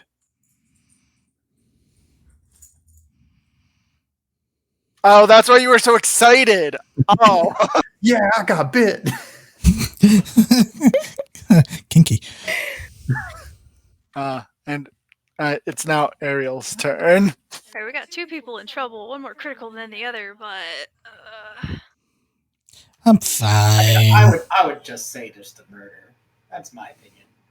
okay. Murder dragon then.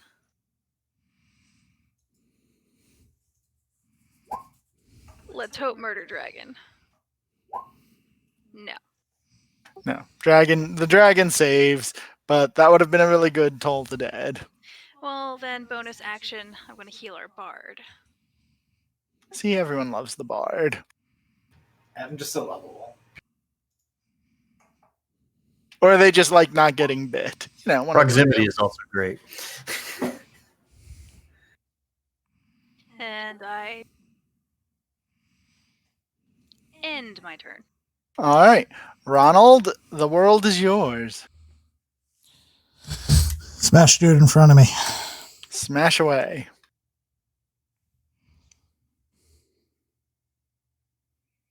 Come on, smash D20. Roll And by 20, smash whatever. dude, I mean the wizard. Right, the guy in front of you. That will hit. It's 8 damage. Right, because you're raging. He is still standing. That's my turn. That's your turn. The copper wormling, I assume, can now turn around and come flying right back. I am pretty sure. So go ahead. I will read right now. Let's see if it recharges. It doesn't. And we'll just go ahead and get the bite out of the way. Okay, so it will miss. And so we can go ahead and move to the other fanatic who will be trying to club good old Ronald McNee Smasher. And he does! For 10 clubbing damage, which turns to 5? To 5, right? Yeah. Good. See? You're fine. Atros, the world is yours. Oh, boy.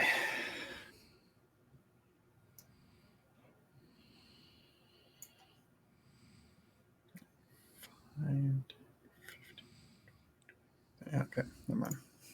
Cool. I'm just gonna tried and true Eldritch Blast at the one on the left. That one. Will an 18 hit? It will. Good.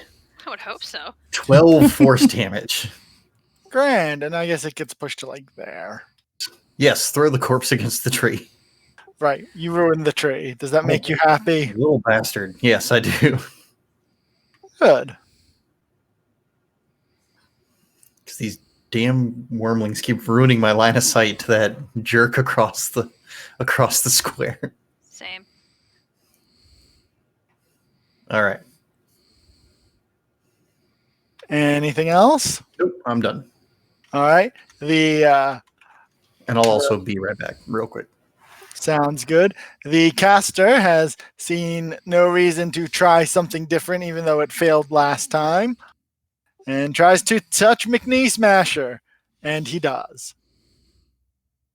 McNee Smasher, you feel necrotic energy rip through you. Make a melee spell attack against a target creature you can reach. On a hit, the target takes 3d10 necrotic damage. Mm-hmm. So that is 21 necrotic damage. Yeah, that's two Hmm. 10s and a 1. Did you just use inflict wounds? He sure did. Oh, All right. Well, It's so much easier to inflict wounds than heal them. I know, right? Just want to make sure I get my right amount of damage. Should be like 10, so you should be at like I negative. want to. I'm pretty sure I take half on necrotic. I just want to make sure. Yeah, I think you said it was everything but psychic.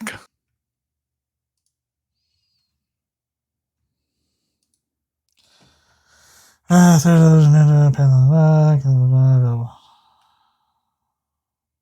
doesn't tell me anything.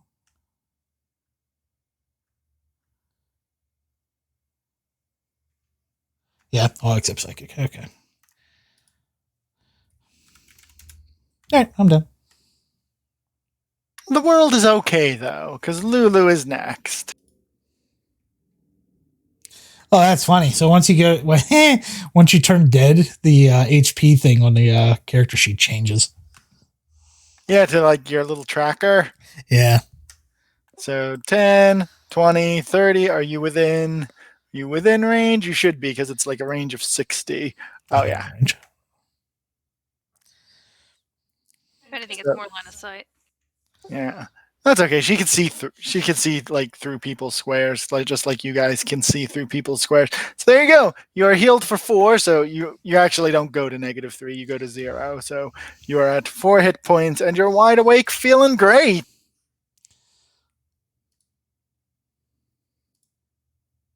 And now Zamar has the floor, and there is a dragon murmling in front of you.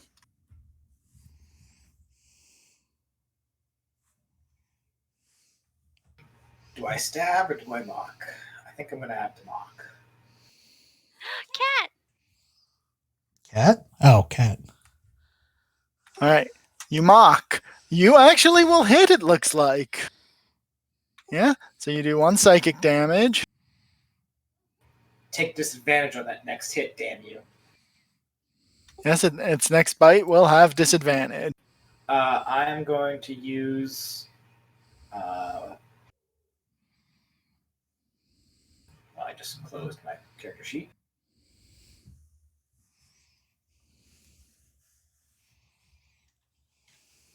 Give me 2 seconds. That's all right.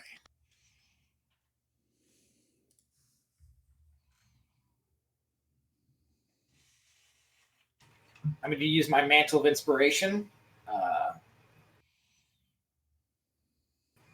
So Ariel, Lyra, and Atros all get 5 temporary health, and they can move up to their bonus, up to their speed as a reaction. Oh, good. So does anyone want to be standing somewhere different? I do. Well, go ahead and move up to your speed. And they also cannot provoke attacks of opportunity, not that they would try to move through the dragon. It's a normal movement speed, right? Or Right. Up to your normal movement. And I just exude wonderful energy. Everyone thinks I'm more attractive, more talented. I'm just the best. It's true. He is just the best. He gave you 5 temporary hit points. True, I do have advantage against being charmed, though. I don't want my temporary hit points. Get out of here. How do you guys do that, by the way? Do you just put a bigger number than your maximum hit points and it just gives you it? Yes, It's it just adds plus that one little that it plus. adds. Yeah. Ariel, are you able to move one more to the right? I don't think so. This is, I think, my maximum movement because I had to walk through Lulu. Okay.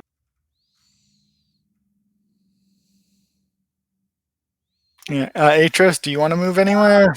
Didn't we determine that to move through Lulu, if you're a medium creature, you don't expend extra Is there Mm, two sizes smaller?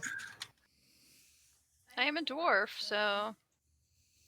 no, you're medium size, even though you're a dwarf. Yeah, Alright, she's then tiny, roll 20. whereas I'm small. I'm good. You're good. Okay. There you go. Everyone is in the right place they want to be. Do I get the hit points or no? I'm sorry, I was half listening. Only 3 in my line of sight, so Okay. I gave it to the 3 I could. Yeah. And that should be your turn. So, Lyra, shoot someone, or stab someone, or just be happy. You know. Live it up. Lyra's gonna shoot at the club wielder. Sounds good.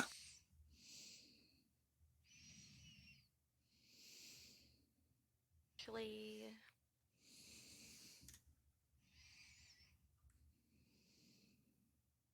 oof. Yeah, that was a crit miss. But you have lucky. Different from halfling luck, but I can use my my lucky point, which I will, and I will reroll that. Probably a good point to use it.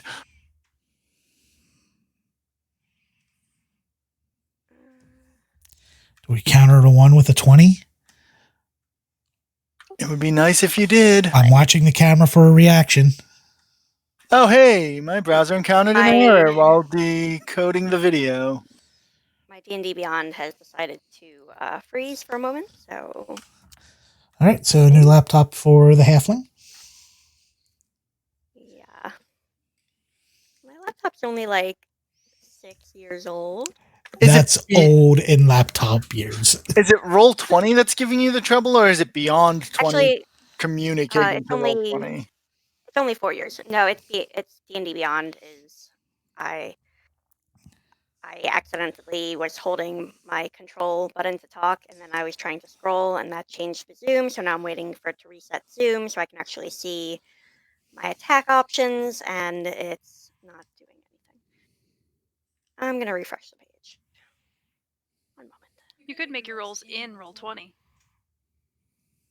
Yeah, that's how I do it. I just slash roll 1d whatever plus whatever. I could, but then it doesn't look pretty, and I have to do more effort. I mean, look at my rolls. None of them look pretty, except for that double tens on Frank. That looked really nice.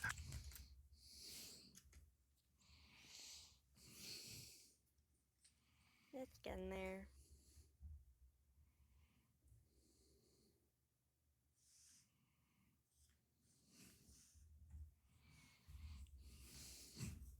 So just to give you an idea of how poorly Wizards gives things CR, it said the Copper Wormlings were just CR1, which meant that they would be a challenge for a party of level 1s.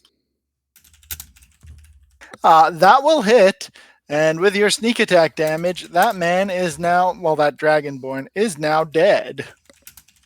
Woohoo! Woo! And I'm gonna just move back on over here. Seems like an excellent place to be. That Copper Wormling is dead, so we'll just remove him from the initiative. We'll remove him from, there we go. And it is now Ariel's turn.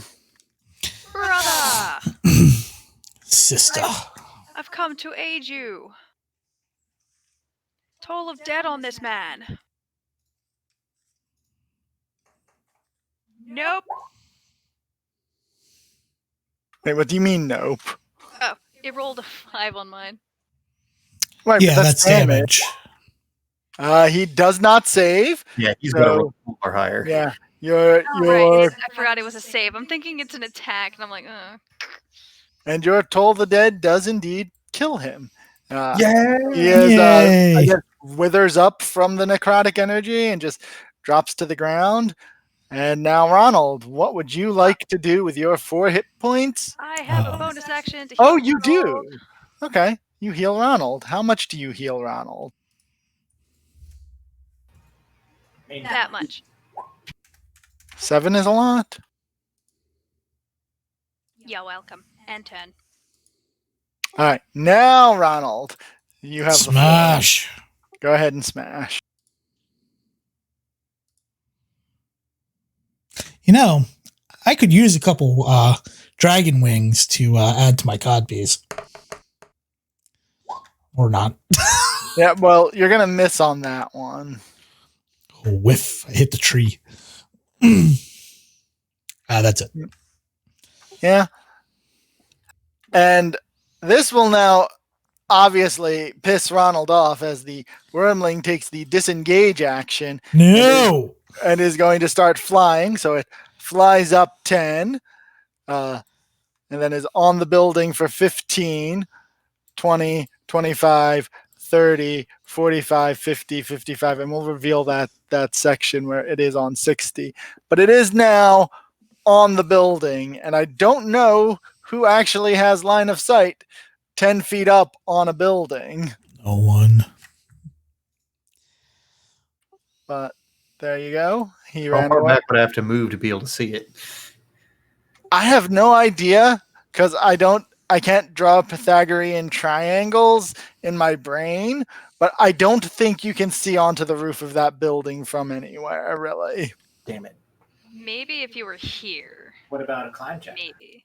Yes, you could try climbing up the building. I think it's a regular building, so it would be DC 13. So you could try to climb the building. It's 10 feet up. Would that be acrobatics? It would be athletics. I know all you people who dumped strength are like, why can't I climb? I'm shocked to learn I can't climb with no strength. It sounds like a McKnee smasher problem.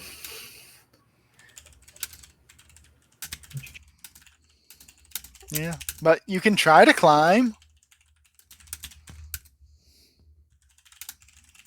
I just hear furious typing again. It's not my turn. Oh, I know. It's just funny on my end for you.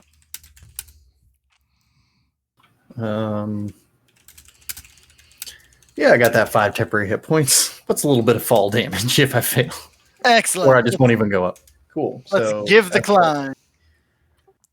Oh, that was Ronald McNeil. I was like, 13, you did it. 8, you didn't do it. Do you want to add a 1d6 to that, or are you good with that? Oh, actually, yeah. Oh, there we go. We'll consume that inspiration. Roll that 1d6. You're looking for a 5 or 6. I got a You're 5. You're up there. Yeah. Get me those wings! You need a foreskin for your cock piece. Christ. The mental image is staggering. Well, you already called for the balls, right? I'm assuming that's my turn, yes. No, you no, can you got attack. action. Movement, right? Yeah. All right, cool. Sorry, I was too excited that I actually made it. He gets up there. Yeah, that's my turn. Wait. I climb back down. Guys, look, I can do it. He gets up there. There's 6 other cultists waiting. You're in the wrong neighborhood now, motherfucker. Oh, that's sad. A 13 will not hit. Yeah, well, as long as he doesn't fly past 120 feet from me, I can still try to ping him. Lulu, I think, is out of heals. Let me double check.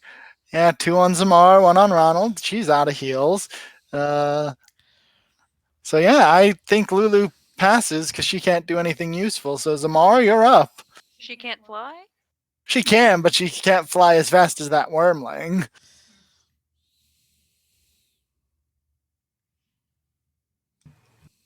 To climb the tree.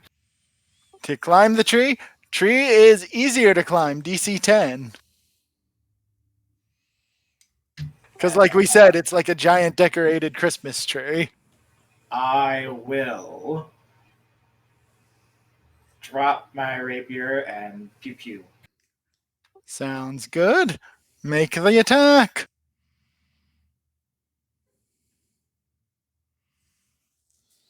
Well, that also isn't good enough. That's okay. Lyra, I'm sure, will save the day.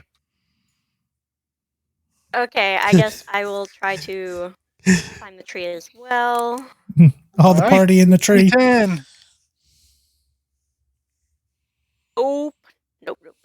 Well, you tried. That's what matters. guess I'll just stand out here. All right. That's fair. Ariel, what about you? I will also attempt to climb the tree. Excellent. I think you actually have a plus to strength, right? +3. Does your armor give you no disadvantages only to stealth now? So there Only you to go. There you go. You're in the tree. I'm in the tree. Toll is dead. Kill him. Now what? From chat, the tree falls over from being too top heavy. Well, it saves. Oh. Then I stay in the tree for now. It's been damaged, right? Oh, it has been damaged a whole lot. That's why it's booking it. Ronald, what are you doing? Apparently, I'm climbing a building. All right. Give me the athletics check. You're good at that. And remember, you're raging. Don't fail. Yeah, you succeeded. You didn't even need the advantage. Wait, is it advantage? That was just +2. And I thought while raging, you got advantage on your strength skill checks. You are right. Anyway, so up I go. How much movement do I have left? I don't know. It was 10 feet up, and I don't know where you were standing. He was next to the wall, I think. All right. What's the range on a throwing hammer? All right. I think he is just within my range. He is. I throw a hammer at him. Do it. I throw it angrily. Well, that's acceptable. Ah! Oh, wait, I'm a halfling. Ah! There goes my hammer. Off the building. Gone forever. Yeah. Well, I'm sure you can find another one. That is my turn. Want to know what's funny, Atros? Where's your second roll? It doesn't show it. The first roll was a 1, and then the second one is 3. So here's the funny thing, Atros. It has a fly speed of 60 and is going to double move. So it is literally, you'll need to move, and it is like 115 feet away from you when you finish your move. So you can basically shoot it until you run out of building. So there you go. I assume you walk your 30 feet so that it's in range. Yes, and a 22. A 22 hits it, and you knock it out of the air. I get off the building. Do you go find your hammer? I go find my hammer and also get me some wings. How's There climbing was down? another wormling. I mean, climbing down is a DC 10, or you could just jump down since you have temporary. I grappling hook my way down. Oh, or you could do that. Ow. Yeah. That's gonna be. Oh, but then my athletics, natural 20 on my athletics. There you go. I shimmy down, turn to McNee Smasher. Now that's how you scale and climb down structures. I would like to take this time to remind everyone in chat that if you have Amazon Prime connected to your Twitch account, you can get one subscription for free. Biggest, and there is that subscribe button up top that you can totally press. It's an arcane focus that you can sell for 25 gold. Is there anything special about it? No, it's really fancy looking, so you can sell it for 25 gold. Oh, man. So how long does temporary hit points last for?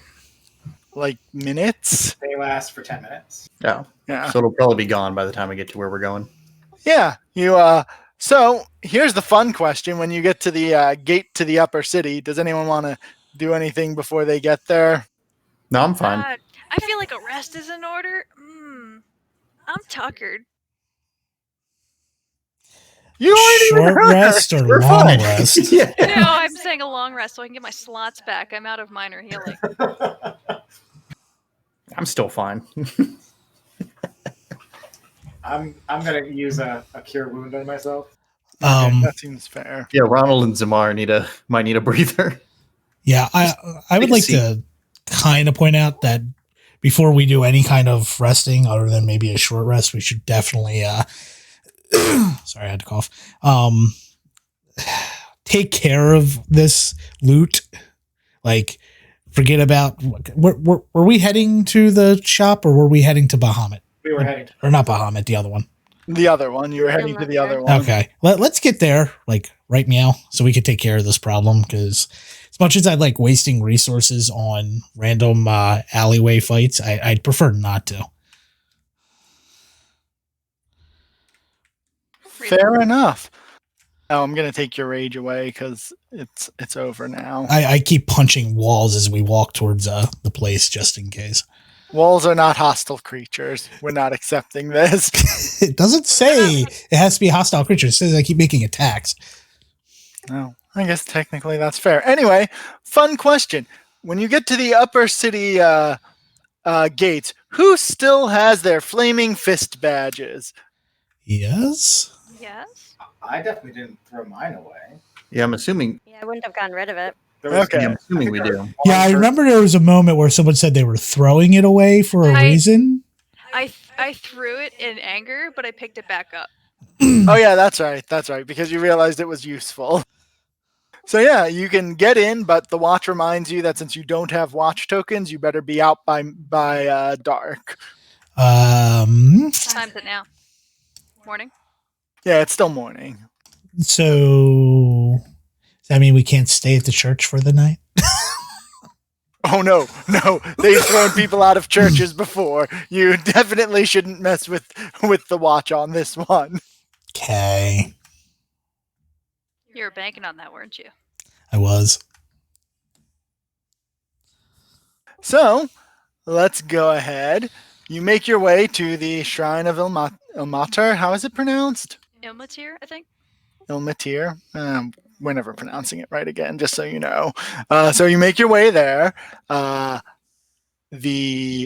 The folks at the front recognize Ariel's holy symbol right away, and they see how beat up everyone is and ask what happened.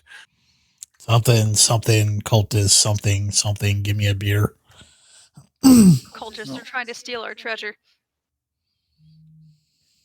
Oh, well, come in. Let's see what we can do about that. How much does it cost to get a healing? That's a really good question that we're going to go to Beyond. I'll look it up and you continue what you're doing. Excellent. Look up the cost to do spell casting. So the cleric of Ilmater, who I don't believe has a name in the book, so he is just a cleric of Ilmater for now, unless you decide he's important later. Asks, to tell him about this treasure and these cultists. So we found treasure, and these cultists have been after us since. We found this. This is rightfully ours, but they've been following us ever since, so we think it's being tracked. Would it be possible? Can you, if it's cursed, could you lift this? So they ask you, what cultists exactly? Because it's Baldur's Gate, and there's a lot. They were spouting Tiamat. The cleric of Ilmater seems stunned by this and says, well, I guess that woman was right. There's a priest of Bahamut here who said that we should be expecting you. I thought that it was just, the Dragon Lord trying to, do whatever it is the Dragon Lord wants, but give me a minute and let me find this woman for you. The cleric disappears, and indeed in a few minutes he comes back, and let me get my block text, because you all know how much I love / hate it. The woman that he is escorting in is a very well-dressed Kalashite woman. She is dressed in all sorts of there you go. All sorts of fancy golden robes. She has a very elaborate holy symbol of Bahamut around her neck, as well as a crown for Bahamut. Her eyes sparkle gold, and she comes and is looking at your treasure with a huge grin on her face, and she claps her hands and says, "All right, we are going to stick one in one of Tiamat's many, many eyes.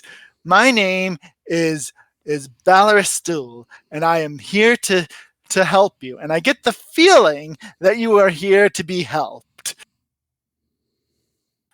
Now then, if you'll give me a little time, I will get this all available for your use, and Bahamut is going to be personally thankful for disrupting whatever it is Tiamat was going to do with this. All in a day's work. So, if you would like to take a short rest while she goes about purifying all of this, you can. And we should take some money out of the kit for a prayer of healing for the people who are hurt. That sounds like I'm assuming you agree with the prices that I posted. Yep, nope, that seems like exactly right, even though some things seem weird. Oh, greater restoration, not lesser restoration. Never mind, all the prices look right now. Okay. I'll subtract the gold from our total. All right, so that's going to be 40. And then, Matt, do you want to roll dice or you want me to roll dice? How should I do that? Prayer of healing is 2d6 for up to 6 creatures. 2d6? I thought it was 2d8. Sorry, 2d8. I was looking at 6 when I said it. Yeah. Yeah. Boy, So, wish I didn't cast Cure Wounds on myself before we came here. so it wasn't a great heal, so maybe you're not regretting that cure wounds. And then I'm going to throw an additional 10 gold for a cure light. I assume on you. Yeah. There you go. You're feeling so much better. All right. So you already used the potions of fire breath, but the fancy jeweled vials that they were in are now available to be sold. Which, if you need me to tell you how much they were worth, I can. In addition, at some point in time, I did a whole bunch of math for all of the various coins. So I believe it came out to approximately 350 gold. If anyone wrote down what I told you before and wants to double check me, you can. But I feel like 350 gold is right. Sounds reasonable. Yeah, sounds fine. The other thing, Baldur says that she will trade you for this Tiamat crown for the Bahamut one that she is wearing. It will signify you as friends of Bahamut. Or you can keep the Tiamat crown and sell it to someone for 200 gold. Confused because we're not in the Bahamut She church. just happened to be here. It's almost like she speaks to her god and figured out where she should be this morning. Sorry, totally again, half listening. I'm so sorry. It's my fault. That is all right.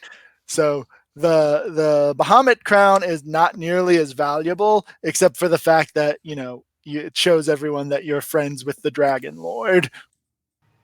I mean, Man, that just puts a big giant bullseye on someone's head. but we don't have to wear it. We can just have it with us. And when it becomes relevant, we can go, hey, we really need your help. By the way, Let me pull this crown out of my sack of loot real quick and show it to you. I can add it to my codpiece. No. Thank you. It would be useful, but in different ways. Which one do we think is more useful? Or do we want to just sell the more important one for gold? I mean, I'm up for the potential shenaniganry of running into more Bahamuts later. Thinking the same. It's almost like it's a Be plot able device that to- we should be following. Would we be able to persuade you to trade plus 100 gold? No, we're giving her something of higher value for something of lower value. She would not. Right. That's what we're trying to get 100 gold. No, the point is that she wants to take this crown of Tiamat back to the Shrine of Bahamut and basically put it there as a big screw you to Tiamat. I'm down for that. but Yeah, so she's not carrying any gold on her. Again, I'm fine with this. Also fine. I am fine she with could just plot give us device. back. She could just give us back the 50 gold we spent on healing. Oh, that was the Shrine of Ilmater. You'd have to talk to them. Damn. I can convince her to continue to heal us up to full in place of that extra gold. I don't actually have a spell list for her, so I assume that she will agree to throw out another cure light on someone, and I guess it's Prayer of 2 healing. cure lights. Prayer of healing. I don't think she would have prayer of healing. It's a level but- 2 spell. Right, but why would she prepare it? You never know. Well, fine. We'll give you a prayer of healing just to make life easier. Making life easier is nice. Do I have stats for her so that I know what her? What's her name? Do I have? It's like Baldur. I think I have stats for her. Something about Creatures? school. What? No, she. Oh, you know what? It's probably because it's buried in where she appears.